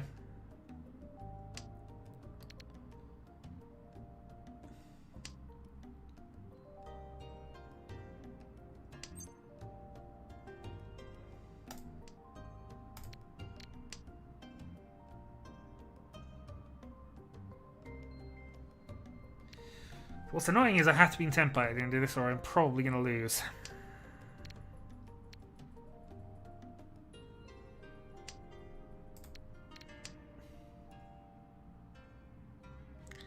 Late 5-pin of death, but I don't have a lot of choices.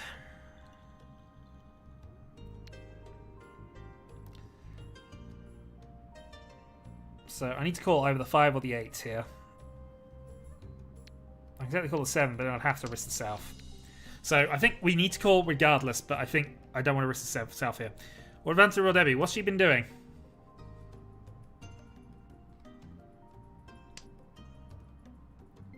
Come on, 5-man, 8-man.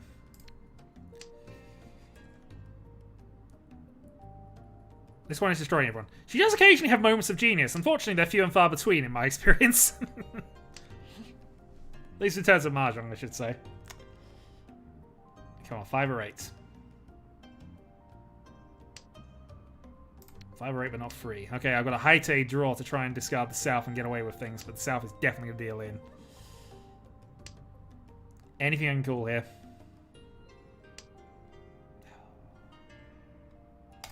Bugger.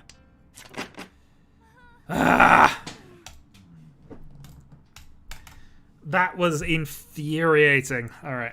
Ishanten for the whole of it, needing that draw, and now I'm probably finishing last. 1, 2, 3, 4, 5, 6, 7. No chance.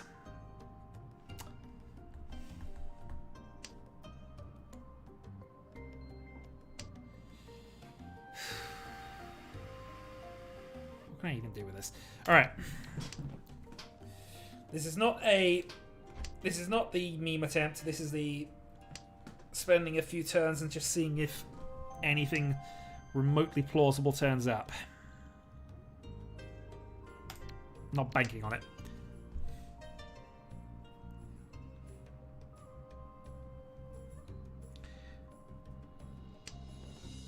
You also forget I've watched you play for the last 6 years, so has Kyril.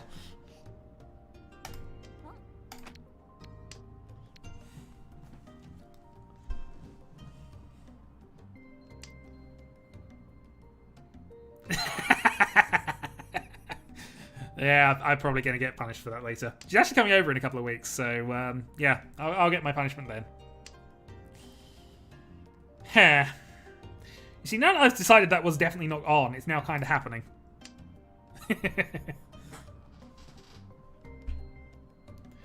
Alright, well, we'll see. There's 2.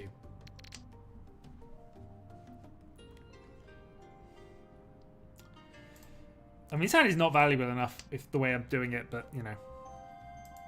More life with Shizu is definitely a thing we could do when she's over. I even have to stand here because I've been playing Magic. I nearly whacked myself in the face for that, which would have been amazing. But I'm playing webcam Magic. I've actually got my Magic set up down here as well. But yeah, we can definitely do that downstairs as well and just play some more Crokinole, some more random nonsense. And indeed, some live much easier Mahjong. I can find the Bag of Doom, which was clearly destroyed the last time we were playing it. Well, we've been playing a lot of Penny Dreadful, which is basically, the rules of Penny Dreadful are, each card on Magic Online costs 2 cents or less within the last period, which is about 3 or 4 months. So all the cards that were priced at 2 cents at some point in the last thing. Also, why? Yeah, we just built cards out of those. We're also getting into our Paper Commander because Card Hoarder allows you to rent Magic Online decks which cost 5 tickets, which is $5, or less. And it's amazing how good cards you can actually build into a $5 budget.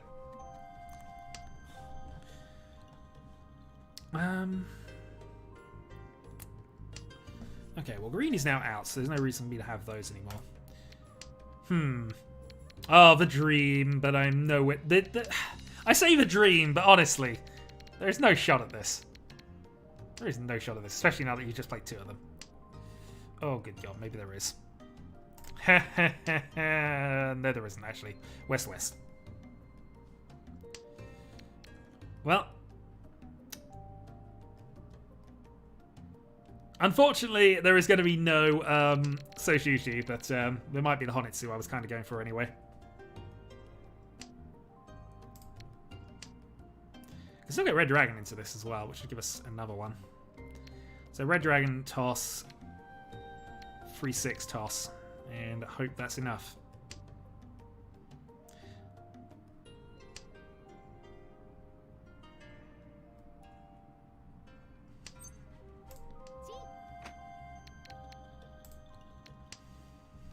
So we know we can't pair the Souths, so this is literally just a case of, do we draw that Red Dragon?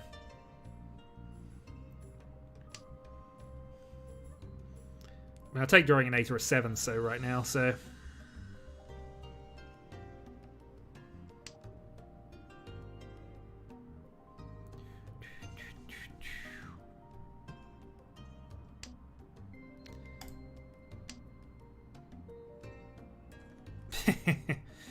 Well, that was the problem with Mahjong Time. You had to be 18 to play on Mahjong Time because they actually had a gambling mode in it where you could actually play for money.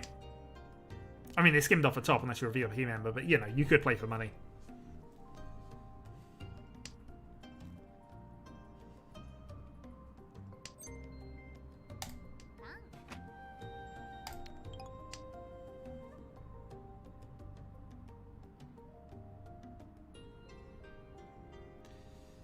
There's only 1 9 so left. Oh boy. Or blood, indeed. I mean, to be fair... Actually, what is Akagi's age in the blood thing? I think he is 18 at that point. He's working in a factory, although that is... Oh, god darn it, you cut that out. Alright, fine. Fine, we're going to have to play around it then.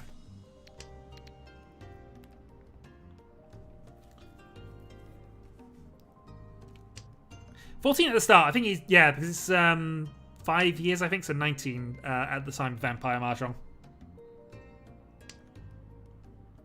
Really? Really? Oh well. Play one, play the other. We know we can't draw another South, so we're kind of stuck here. We got exactly 2 tiles that get us there. Probably another one. We'll see. Alright, well, 2 draws left to hit Tenpai.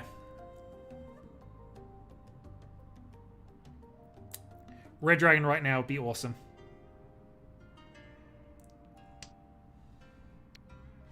9-man, less awesome. 1 more draw left. Nothing I can call, it's just what I can draw here. I need to draw something that is connected to this and hope the red passes, which this late in the game, a live red has no right to pass. We'll still do it, but, you know, it has no right to pass.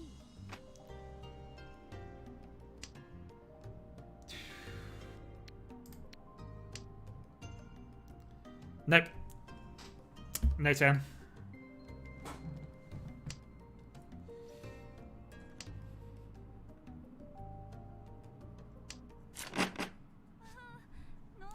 Yeah, Trinit's up top.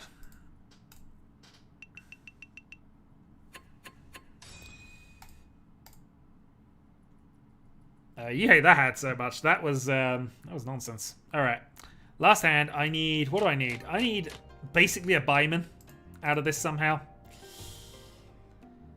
So, yeah, this is not showing a lot of Buyman tendencies, I'll be honest, but let's see what we can do.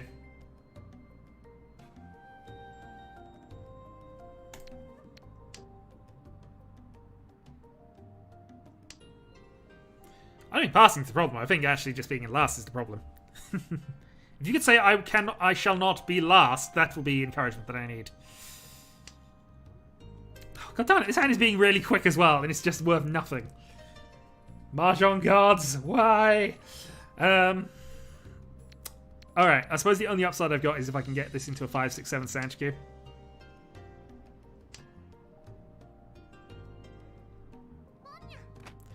Alright, Prosper calls because any win will do for him, so that's fine.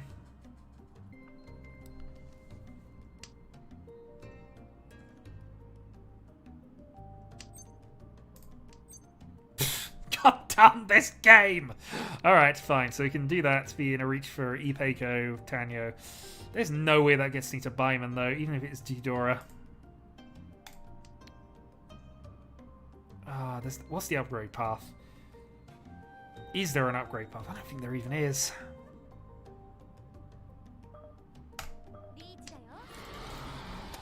Alright, close free man. Hope for a Patsu Sumo and 2 Uradura.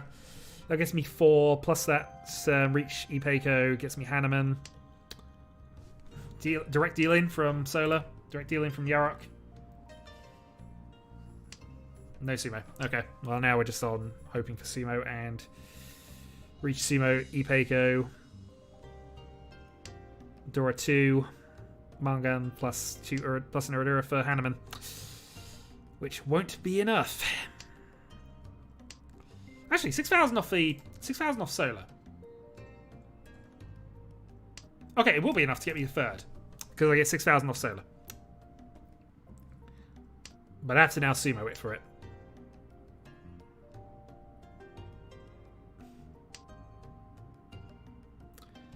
And Sumo would give me the option of at least having an extra 2 on top. So, yeah. Well, we'll see. Sumo up to Buyman. We'll see.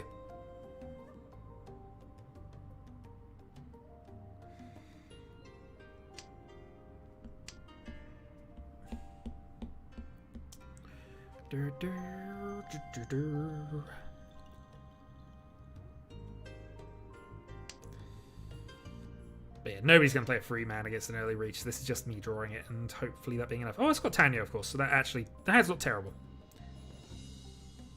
Tanyo, Ipeco, and Tudora. Plus Sumo, Mangan, definitely. Prospero's going on the attack. Prospero deals into me. There's a chance he loses the lead. And then actually... No, he won't go down to 30k. I was hoping I'd be able to force a West round, but I'm not going to be able to do that with this. Well, we'll take the win where it comes. But I doubt it's coming from any of these people.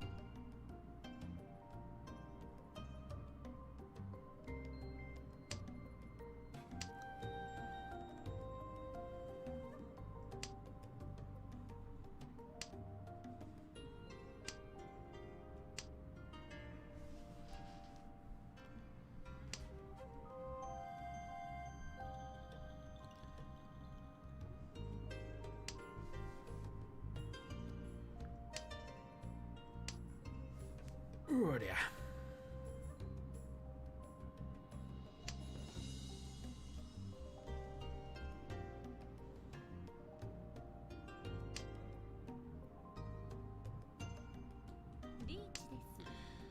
There's an extra 1,000 points on the table, but have I just dealt in? I have.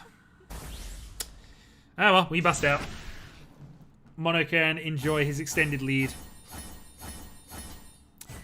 God darn it, he even hit 2 Urder with that. Grumble, grumble. Oh well.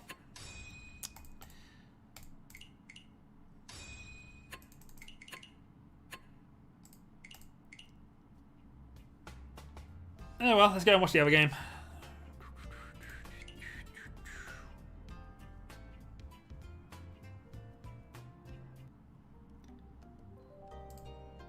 Alright, no worries, sir. Thanks for joining.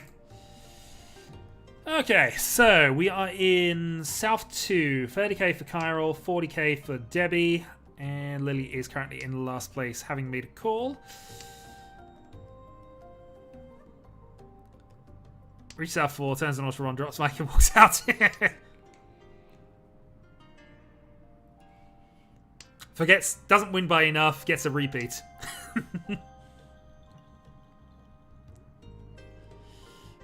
Debbie's going to deal in with that at the east, aren't you? Well, we'll see.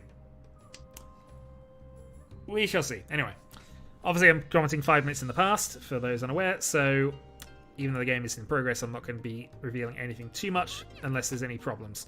That is a call, that is going to be a discarded, and that is going to be Kyril earning some points, I think. Yep. Dora East. Oh boy.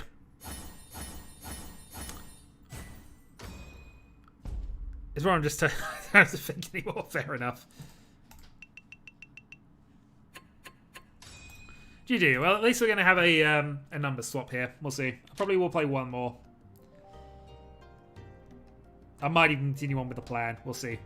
So that is a straight swap. Kyril goes into the lead. Debbie goes into second.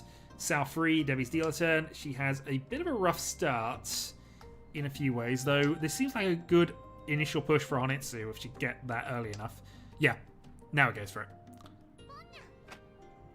So push, get rid of the 7-8 so, and try to go for Honitsu.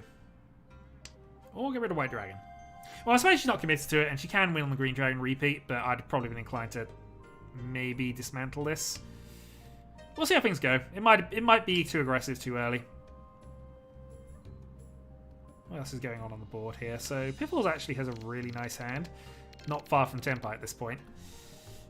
Equally not worth that much, but if the plan is just stay in third, it's a fine hand.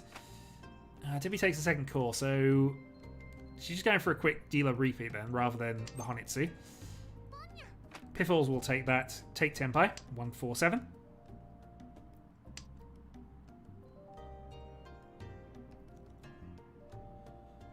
And is Debbie going to deal in with that? Which would be a bit of a disaster and potentially, yeah, wrong.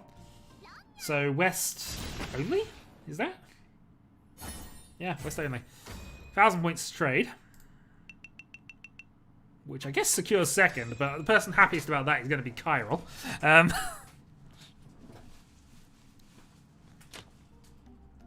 then we go into the last hand. So, what are we looking at here? We are looking at Piffles with an okay... Actually, Piffles is a good calling hand.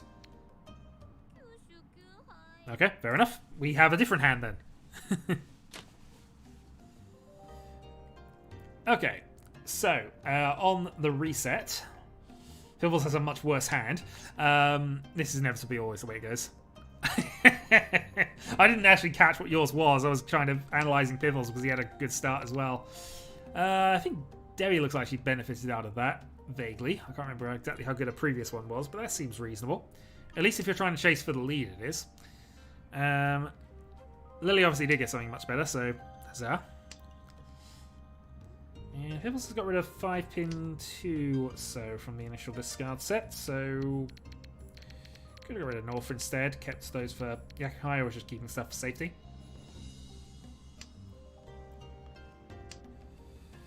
Okay, I see. You're trying to force a Honitsu from this. I think the problem with forcing Honitsu is you don't have a definite Yaku here, but Honitsu also doesn't give you a route to get enough points to overtake Debbie, I think.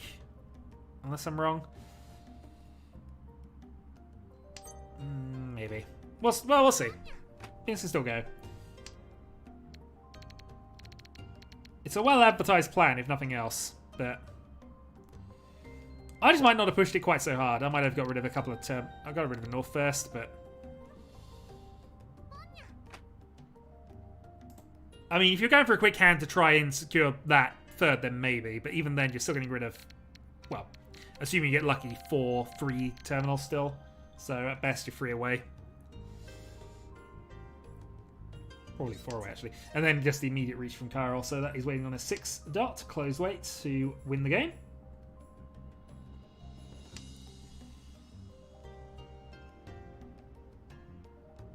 So what's Debbie doing? Is Debbie going for a Honitsu as well, or what is the play here? Oof, that is extremely brave against a reach, but fine. Moving towards the Honitsu then. Piffles now has his pair of Souths, which this makes the Honitsu so much more likely and, you know... Actually, Debbie has hit Tenpai as well then. So, a 2-5.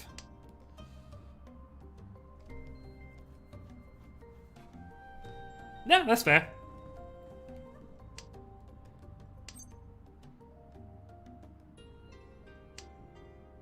So Piffles plays both Souths, which is again safe tile there. Also, I tired, I sleep. Indeed. I tired, I sleep. Sorry, I know people are waiting in the queue. I will start another game once this goes off, although we are going to have to work out who's actually going to play it. Rumi, I think, gets in because he's not played today if he wants in. Other than that, we're just going to have to go by the dice, I think. So Debbie picks up the win. I don't think it's valuable enough to take too much away. Just a White Dragon Dora 2. A Dora 1, rather. So enough to secure second, but not enough to actually overhaul Chiral, who takes his win. No worries, sir. Okay. So, back home, I will prepare for the match, and we will see. So, I'm getting in. Rumi's getting in.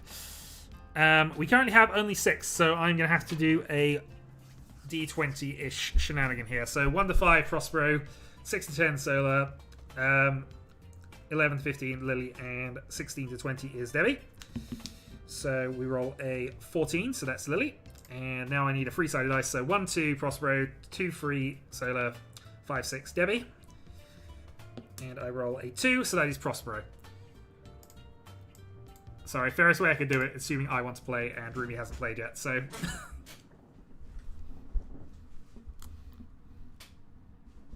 Currently we have 2 people waiting, which is Solar and Debbie. Sorry, those two. It was the only way I could really do it with only that many people.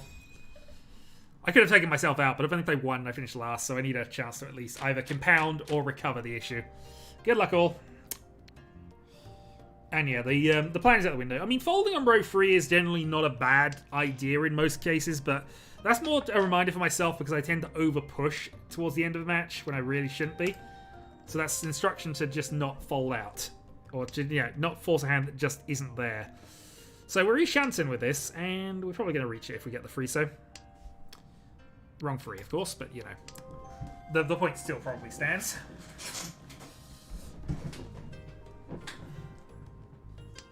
3 or 6, though, I should say. Actually, 2 we're still getting rid of. And because it's the middle tile, we'll get rid of it now.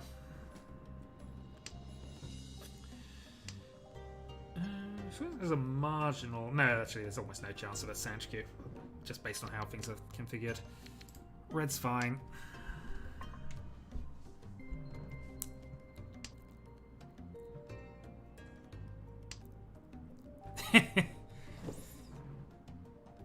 I'm not sure what you see at this point. Green Dragon. I mean, you do enough of them, it happens. I genuinely have no opinion about it because it was a closed reach. It was a closed Khan. It worked. Shrug. I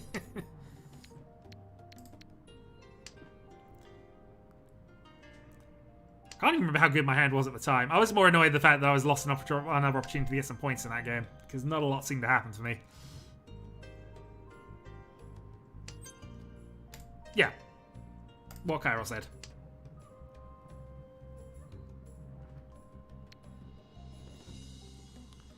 It's an extra draw, ultimately. The only risk is you're giving potential value to the other 3 players.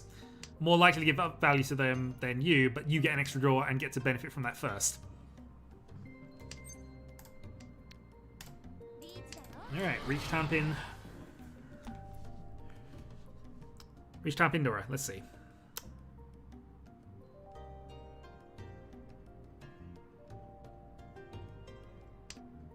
Oh, sure.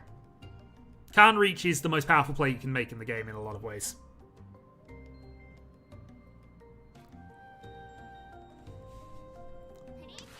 Alright, Petite Reach. I have 7, so I'm not too concerned.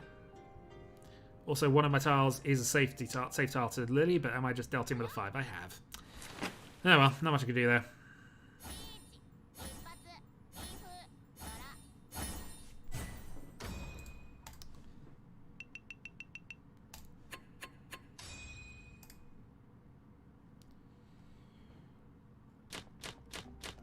Now, see, that's a fringe benefit where if I had have stayed with Adama, If I had have stayed with a Dama, I probably wouldn't have had that happen.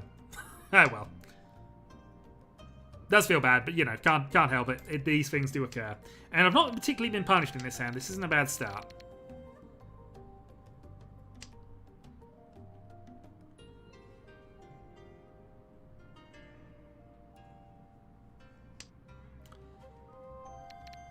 And by most measurable senses, a reach with on 3 tiles with 7 outs is probably definitely worth it.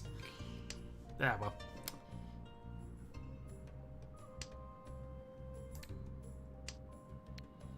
Oh yeah, no, it was definitely valid. Just, you know, these things happen. Pursuit reaches happen.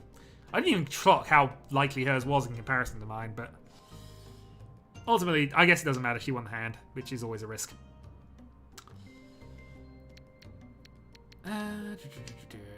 Who's north? Ruby's north. Okay, let's play this now. Turn 4.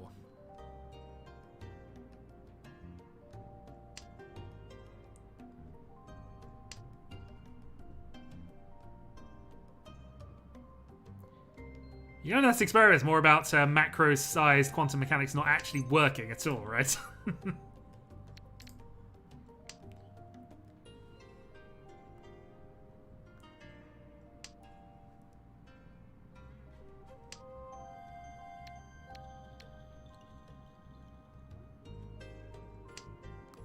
Hey, nice draw. Okay. So you should probably have played East a little earlier, but I'm still reasonably happy with the way the sequencing's gone out here. Lily has played nothing but Sozi for a while, so I'm wondering if it's Manzu Honitsu. I'll play the 6, 7, and 9. Take the risk now.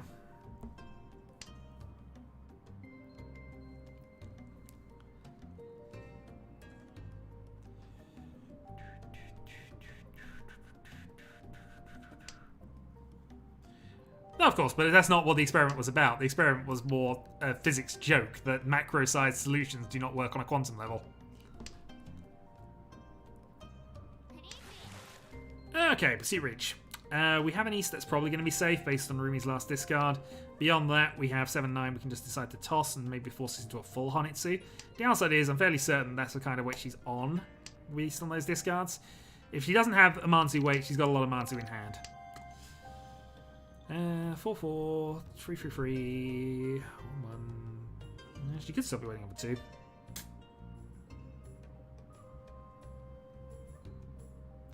What is it with you and trying to stuff cats in boxes, sir? Oh, okay. Maybe I do want to try and risk this, because that actually might... No, we're going to go around it. We're going to go around it, because I think this is slightly more interesting going this way around with things. 888, 77... Nope, still not got guarantee on that one yet.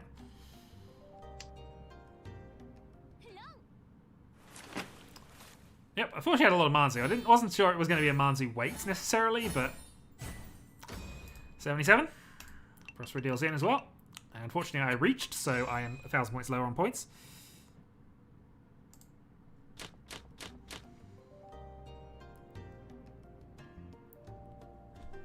This metaphor isn't working. I'm going to stop. Indeed. Yeah, apparently, Quantum doesn't really work on a Mahjong level either.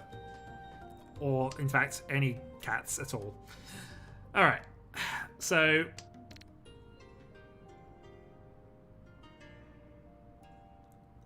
Thankfully, I don't think he ever got into quantum mechanics. That I'm aware of. I might be mistaken, but I think we would have heard.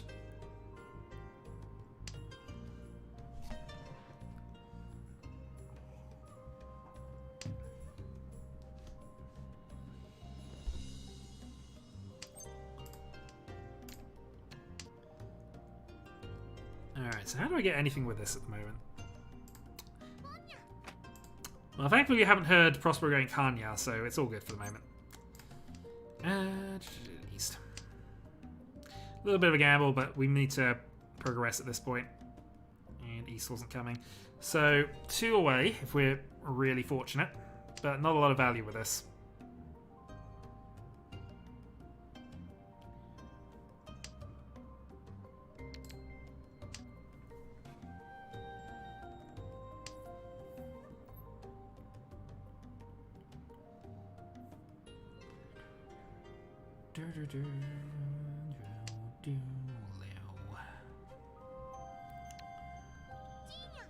Okay, double call from Prospero. So this is an attack to take the dealer turn.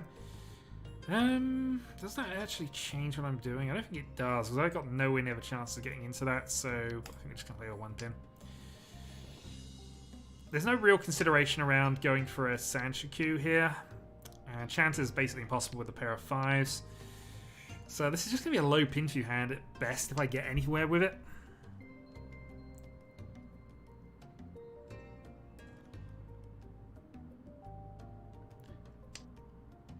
I didn't back the Kickstarter for this game, but Cyanide and Happiness did put out a Kickstarter, which was basically the extreme version of the trolley game. Where basically you had to determine what was going to happen and try and make them choose your decision over the other player's decision. Which I've seen played on Tabletop Simulator a couple of times, and yeah, it's almost as bad as Cards Against Humanity. Only, you know, running the trolley over a bus full of orphans. But also killing Hitler.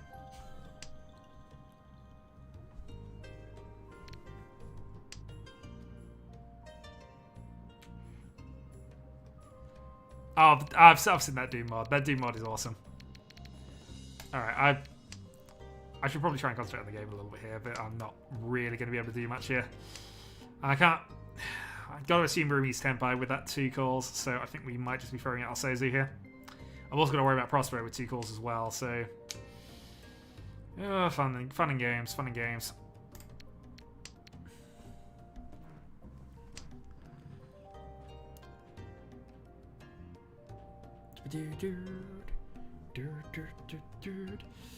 Although, to be fair, the best Doom mod of all time is clearly Doom Bus.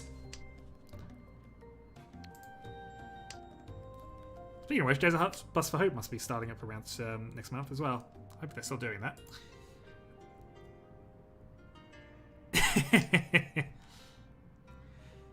Well, I mean, I do like Doom, and I do like punching things to death, and I do like making decisions. So clearly, the Doom mod is the Revenant problem is definitely something I could be doing. Revenant Bus is definitely something. Oh boy, it is. Yeah, we're mostly just falling out here.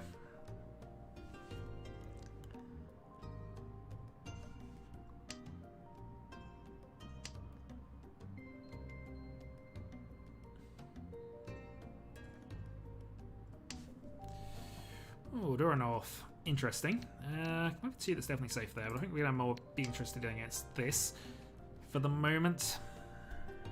Because it gives us 2 if we goes through, which it did.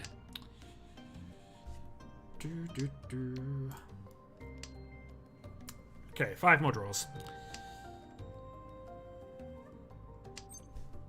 And Lily has given me a safe tile, or would have given me a safe tile had not dealt in.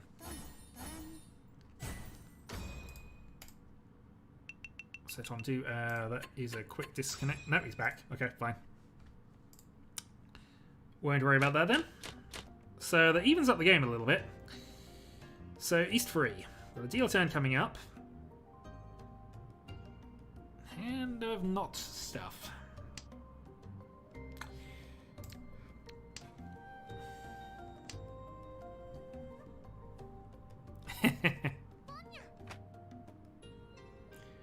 I'll say, the only place I've been to in New York is the airport, because I happened to get stuck there for a while at 2 AM. And I'll be honest, New York is... Oh, you can be vaguely distracting. I'm not playing well enough to care at this point, Carol, so don't worry about it.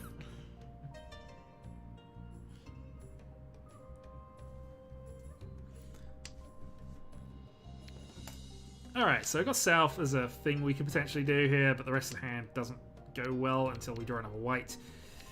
And I think we've gone 3 turns, so we're committing to keeping that.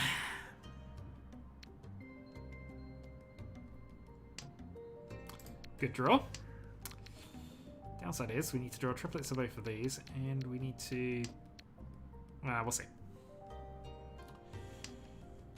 Stubborn things can still happen here.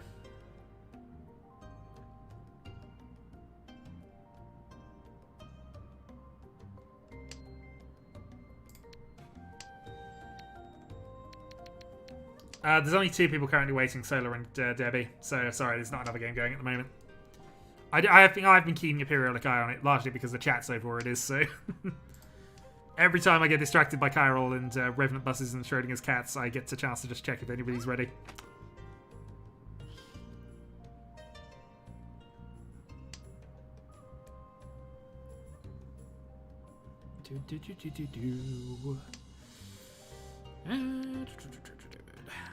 The order is the 7 here. Yeah, so it's Chiral's fault. That's Chiral's why it seems like there should be people doing that. I've just dealt in now for nothing. Close 7 as well. Oh well.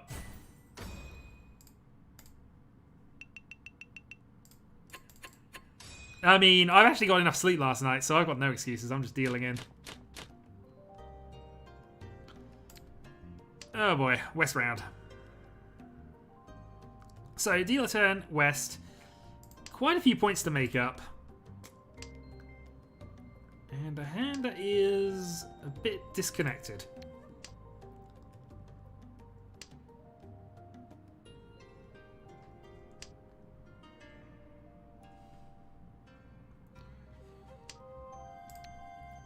Okay, that's not too bad. Try the rest of one rather than that to get there.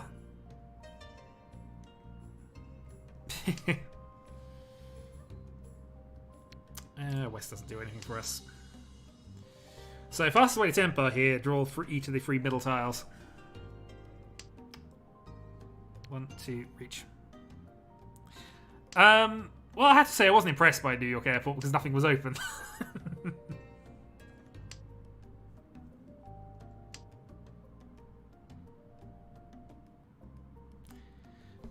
But yeah, we decided to cheap out and have the flights because they were slightly cheaper coming from New York. Was a mistake.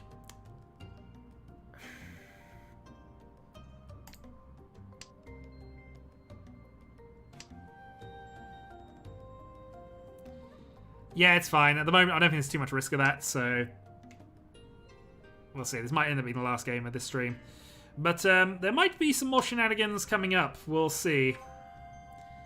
I haven't been able to nail Rise down on whether he's actually interested in taking part, and obviously Mono has work considerations. I don't know why I'm playing the 5-7 here. I just am. But there might be some other form of Mahjong going on this weekend. We will see.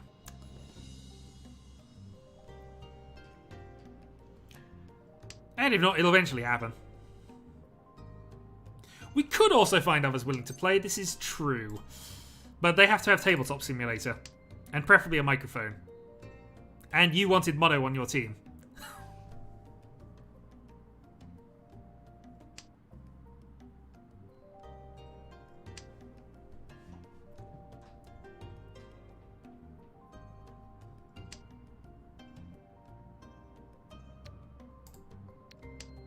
Oh no, we're not talking about for this. We're talking about for Washizu nonsense. And Rise is always a useful person to have on any tabletop simulator thing because he's pretty much an expert at it.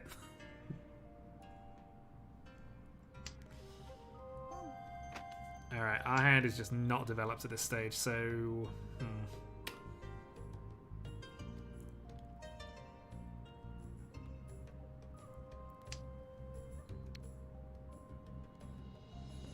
Well, I don't have to try and win it this hand, but it would be nice to get some points on the board right now.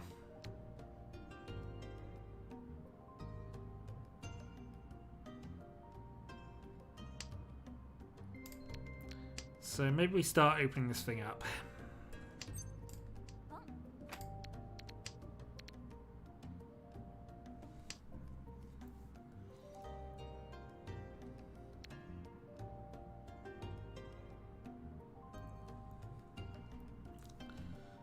That's fine, it's just consideration. At some point it'll happen, and at some point it'll actually be Washizu Mahjong versus chat, because free player Washizu is always a strange experience, and the games go extremely long, but I enjoy that. I enjoy them massively. Although, admittedly, when we did what was, I think, 10 hours over 2 days, that was a bit much. Still, I'm up for that again.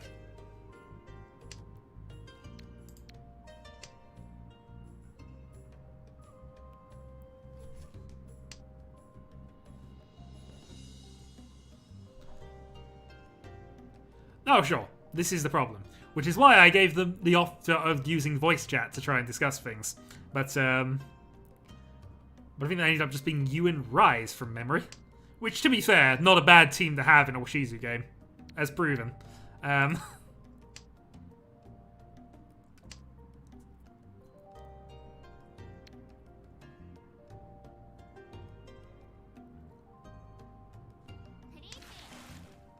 that's annoying. Hi there, not too bad. We're just sort of ending up the stream at this point, I think. Well, I say ending up the stream. I'm in East 4. I'm wishing the stream would end. At least with the way my current form has gone.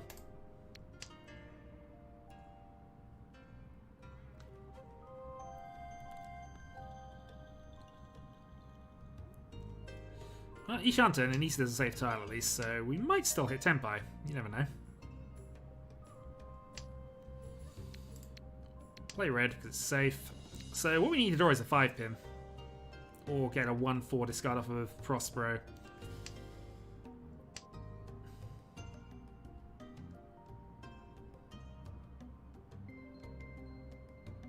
Wrong 4. Still, White Dragon's fine. Green is a little risky. There's one on the board. Actually, one in indicator. That's fine. Oh, 5's been proven safe. Come on, Prospero. Play that 5-pin. Play that 5-pin. Be safe for this round. Darn it. Oh well.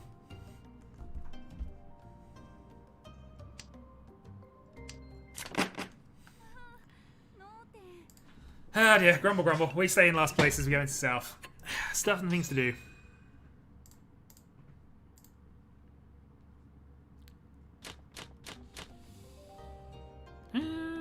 Okay. This is workable.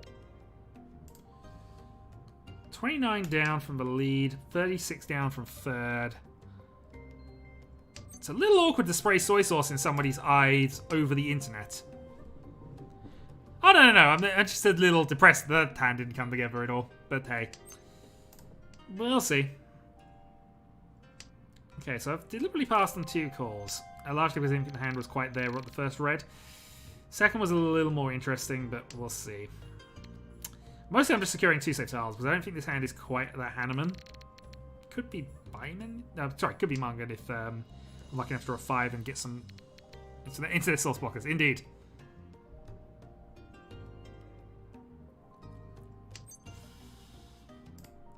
Yeah, so I had 3 opportunities to call.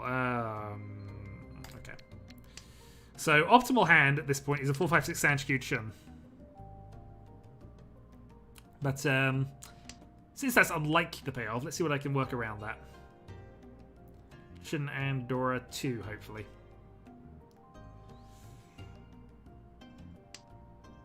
North does nothing.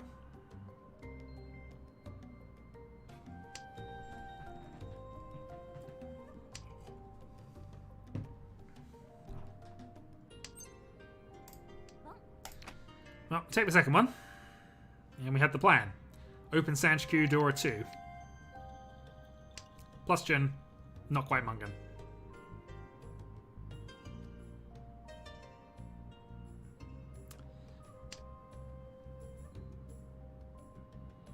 In truth, though, we'll take anything, but unfortunately all we need are middle tiles, so... oh, then all we draw is Norths.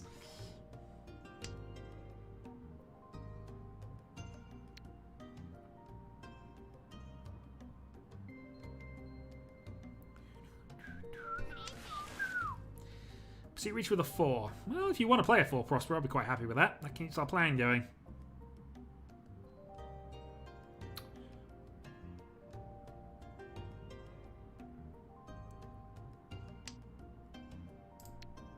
Okay. 2 was definitely risky against that, but 1 had been played by Rumi earlier, so... a 5-pin's safe if that comes off. Okay. So, we know 5-pin's safe. We have a Dora wait.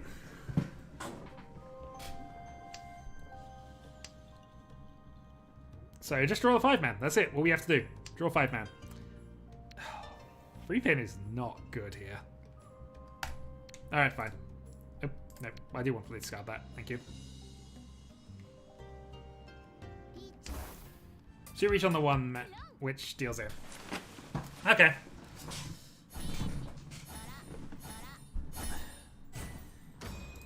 Our game moves on.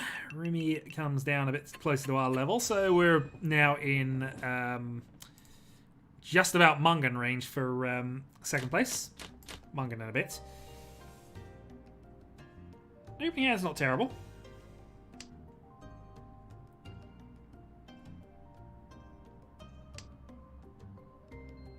There was a pause on where somebody's got a pair of them. Normally I'd have been inclined to hold that return on there, but there was just a small enough pause that somebody's clearly got a pair of them that they can get rid of.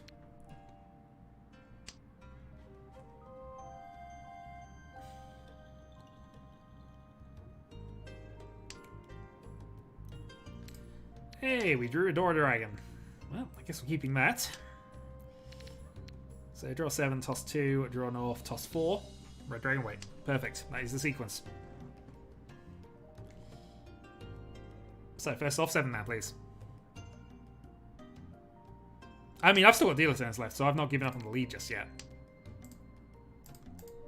But I'm in 4th, so I need to hope for a hand that's big enough to get me that far, and then see where I am once I get it.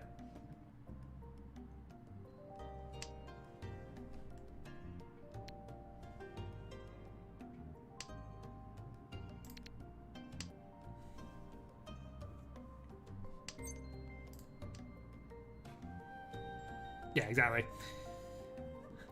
At this stage, I think this hand can get to Mungan if I am waiting on the red dragon or get a second red dragon. But beyond that, yeah, it's just what happens and when we get it. I'm in last place, so I've kind of got to work with the trash if I get it. But this hand is not actually trash.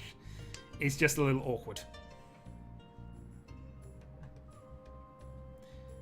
I've got 2 relatively safe norths I can discard at most points during the game. And as mentioned, I'm actually not that far from Tenpai, so...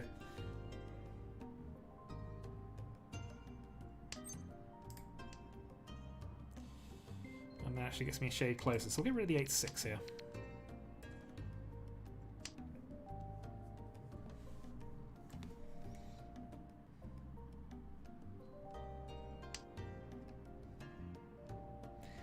So, best thing I can draw is a red dragon, but... that'll do for a second one. I mean, if I can't get a red dragon, getting another door is always useful. Don't think I'm Shankarning with this one.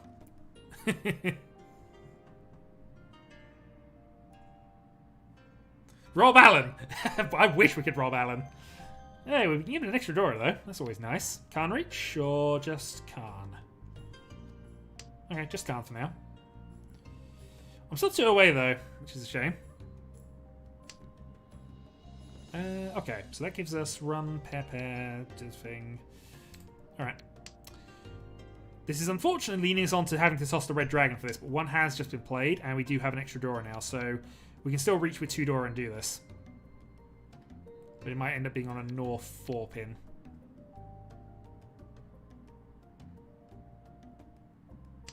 So north 4 pin, 5 pin, 8 pin, reach on the red dragon. Awkward thing is drawing a red dragon here because then I go to north, but... What do I think about 7 pin in that position? All those are gone. 2 8s, 7's already... Actually, 7's already just been played. Yeah. Prospero proved that one fine, so... Okay. There we go. There's the Khan Reach.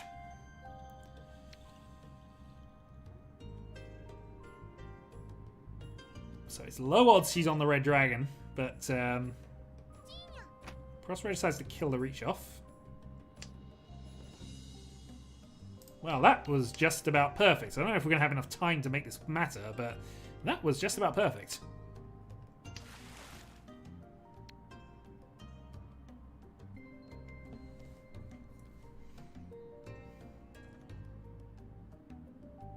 Come on, 8 pin. It's safe to play the 8 pin. Not quite. Okay. 4 man is also safe, but I'll prefer to get myself ready for this, I think.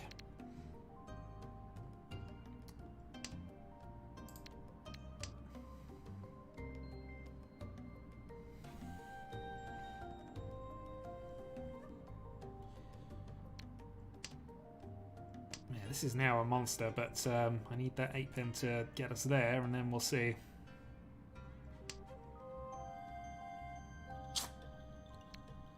south round now, aren't we? Ah.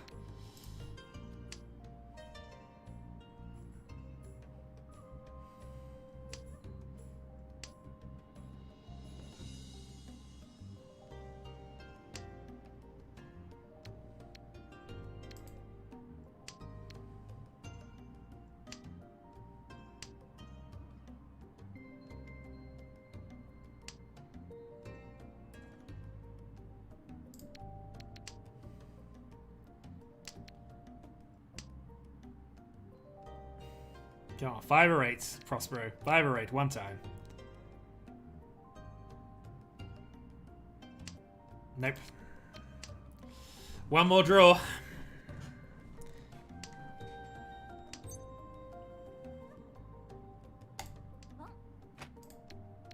Doesn't do it, but I guess it's Tenpai, so we get the draw points.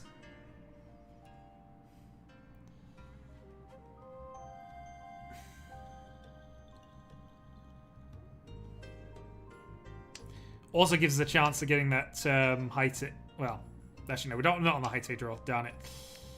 Oh, that's awkward. I'm going to have to play that.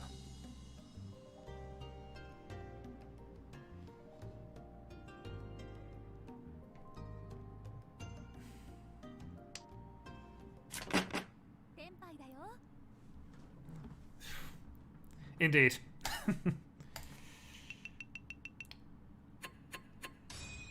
I'm low enough on points that just getting a draw state was probably important. But, yeah, a little disappointing that didn't pay off. Okay, our reward is this. I wouldn't have called it a bluff exactly. That was more sort of desperation. I need to be in Tenpai to not lose a ton of points. One man. Yeah, it's fine. Don't worry about it. Are you available tomorrow at any point for shenanigans involving Tabletop Simulator?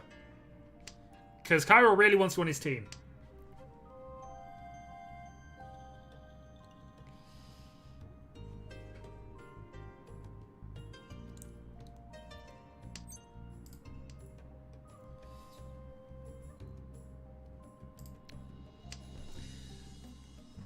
No tournament exactly. We're just playing on Tabletop Simulator. A while back, somebody asked me for my version of Washizu Mahjong, which kind of reminded me we hadn't done that in a while. And Tyra wanted some different teams, which is fair enough because he's always on the team with Rise, and they are Team Unstoppable.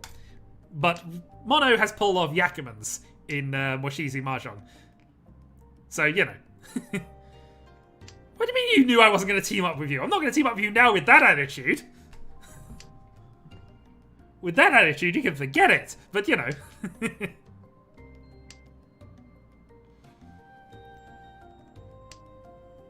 Yeah, potentially. I just like playing Washizu Mahjong, I've got to be honest. And you're always on a team against me. So... you know what? This is worth the force at this point. I need points. I want to beat everybody. It doesn't matter who I'm up against, generally speaking, sir. That we do have a system for blood and... Well, not so much money transfer, but it is entirely blood transfer. I'll have to find where I put the little note with all the rules on it, but I might even have pinned it a while back as I was looking. But yeah, there is a lot of a blood system. Blood is ultimately the scoring method. Oh, this is going to be awkward, but let's do that.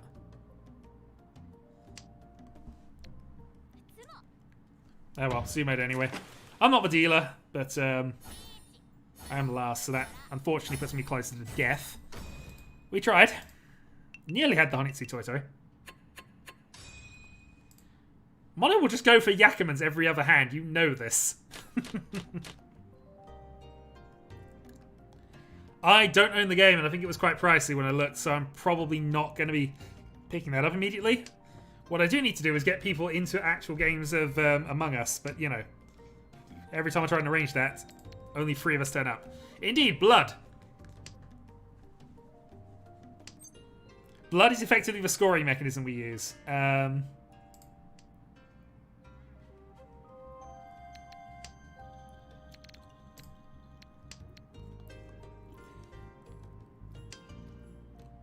2, 3, 4.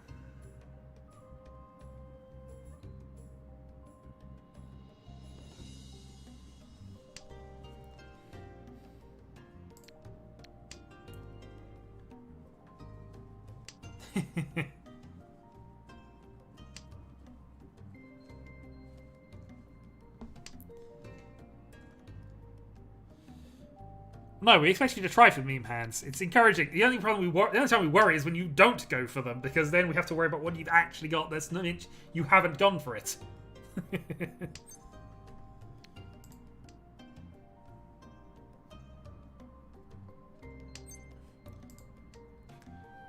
Besides which, there's no way any streaming service would allow me to broadcast it if I actually had bloodletting on live stream. Do I want to try this? I don't. This isn't a hand that's worth forcing. If I had Dora, then absolutely, but...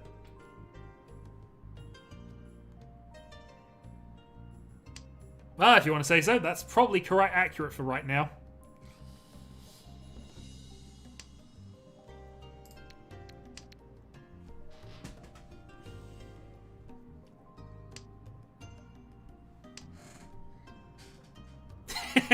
Well, no, neither would I. I have nowhere near that confidence, especially not given today's performance. No. Definitely not. It's a rigged game that's against you from the start anyway. This idea came from Akagi, which I... Actually, were you the one asking in Discord? But... Yeah, the only thing that matters is obviously we use blood as the ultimate score situation here. So direct hits and sumos are more important.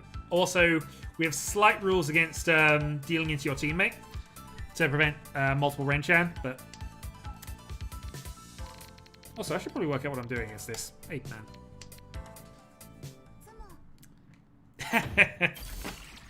I'll tell you what, if we ever get big enough to do a charity stream, Kyril, that's what we should do. We should arrange it to basically have a set amount going to blood donations afterwards, depending on points loss.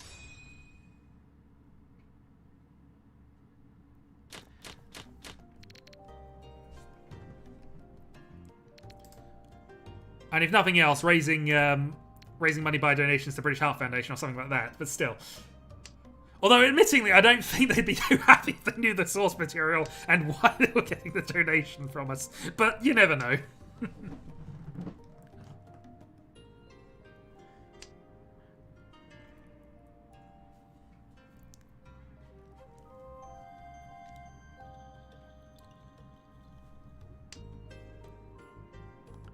Indeed, rest cross-jong, indeed. No worries, Molly. Thanks for joining us briefly. Even though we are kind of discussing nonsense while I'm losing at Mahjong. Donations and platelets. And E-pin! What is the trend? Actually, that is a fair point. It's a red dragon. That's what it is. I know, it's just not going to be front and center of the... Wait, we're getting this donation because of what?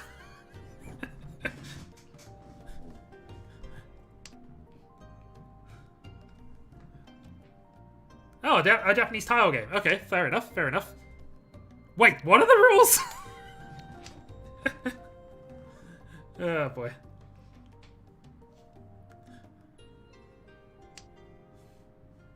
I mean, that's if they even bother and care, in all honesty. No, I mean, they'll take the money, absolutely. They just might have a bit of a double take as to why. And probably not advertising too strongly. 2 litres over a period of time. I think we should emphasise that. If we release 2 litres of blood, we are definitely not giving 2 litres in one go. But, you know, 2 litres over a set period of time. Whatever is actually safe to give.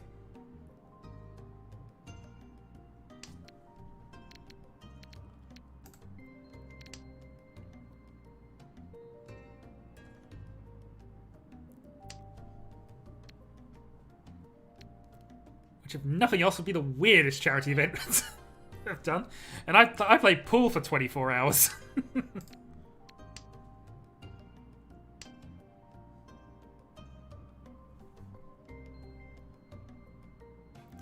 Anyway, this hand has gone nowhere, so we'll see. I'm banking it all on the final thing. Akagi. Yeah, I think it's worth reading Akagi manga / watching... I'd say watch the anime over the live events, but actually I don't mind the live events too much. The only problem with the live events is that unfortunately the actor playing Washizu was ill when they filmed that finale, which is why he's a bit less animated. But it's definitely worth watching anyway. And you'll finally understand why Kairo's avatar is what it is. It does, because unfortunately, yeah, they did it about 6 years before the manga actually ended up being finished.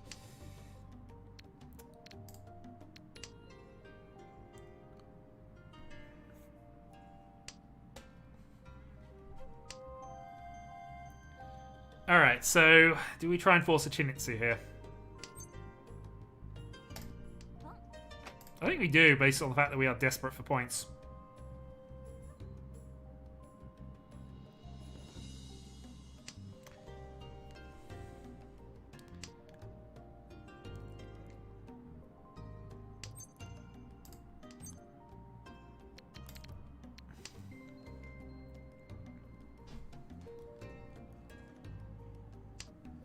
Yeah, he just had a lot of energy in season 1 and was awesome. Season 1 was awesome, actually.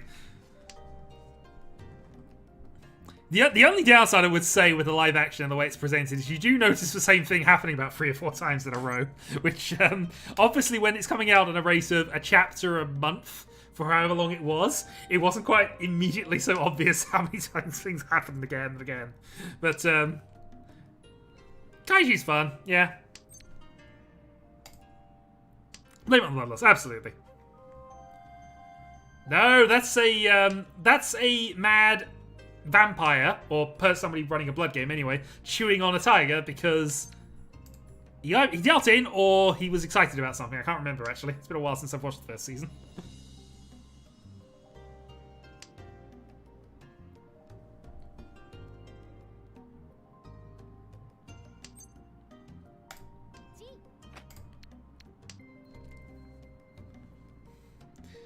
Okay, Ishanten.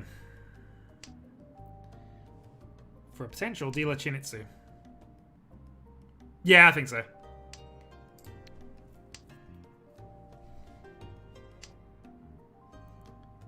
I just meant the exact scene where he was chewing on the tiger, but you know, let's say, oh, is South going to be played? Is that unit safe? Maybe.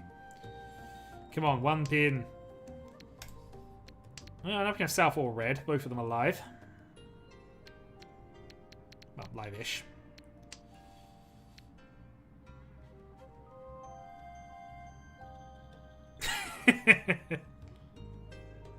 Mad, certainly.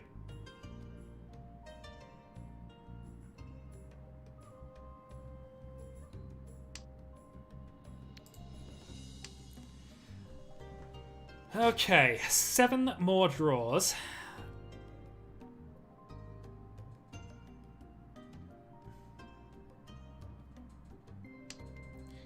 Needing a 1 pin or to draw the other red/south. But actually, they're being pretty safe. So maybe drawing another pinsy tile would be fine here. We'll see. Probably, yeah.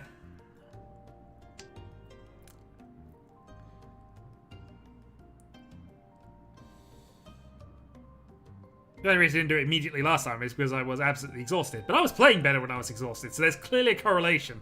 The less tired I am, the worse I play.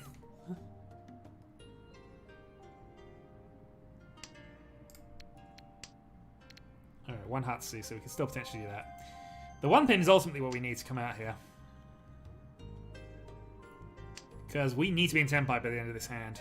5 more draws. If we're not in Tenpai, we just lose.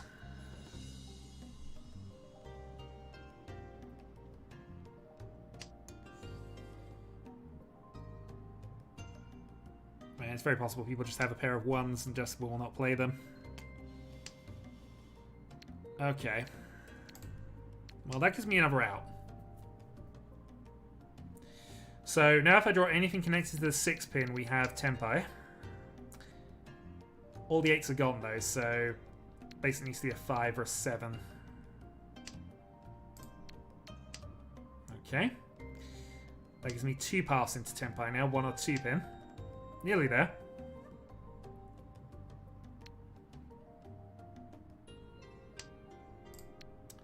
One more actual draw left. And if it's not a 5-pin, we're in trouble. 5-pin, 1-pin, 2-pin. Go. Well, actually, 5-pin, 1-pin. 2-pin doesn't do it. Ah! Alright, I have to be able to call a 1 or a 2 here. Go on. 1-pin, 2-pin. We're at Ruby. Go on. No. He's just folding, which is absolutely fair. Nope, that's game.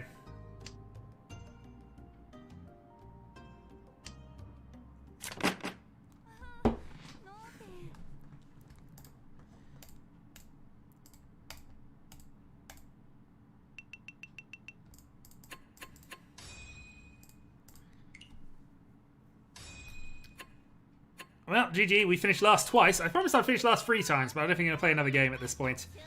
Oh boy, that's crashed the ranking down. Oh well. I'm probably going to actually be in the close combat for 3rd at this point now, the way that's worked out. Anyway, I am done for the stream. Thanks for joining us. As I say, there's potential for Riichi tomorrow. I'm probably going to... Alright, I'll start the other game off if people are interested. There you go. Have a game. I will count that on the scores at the end, but I'm probably just going to head off at this stage. Oh dear. Yeah, unfortunate. But well played, everyone. I just the only shot I had really was going for the Honitsu at the end, and then yeah, it didn't make a difference really with the way things had worked out, whether I'd gone Shinitsu or stayed Honitsu, but I had one shot and it was when. Anyway, thanks for joining us. I will see you next week for more Stuff Things, if I don't see you tomorrow for Stuff and Things. Again, I'll announce it all in Discord. Until next time.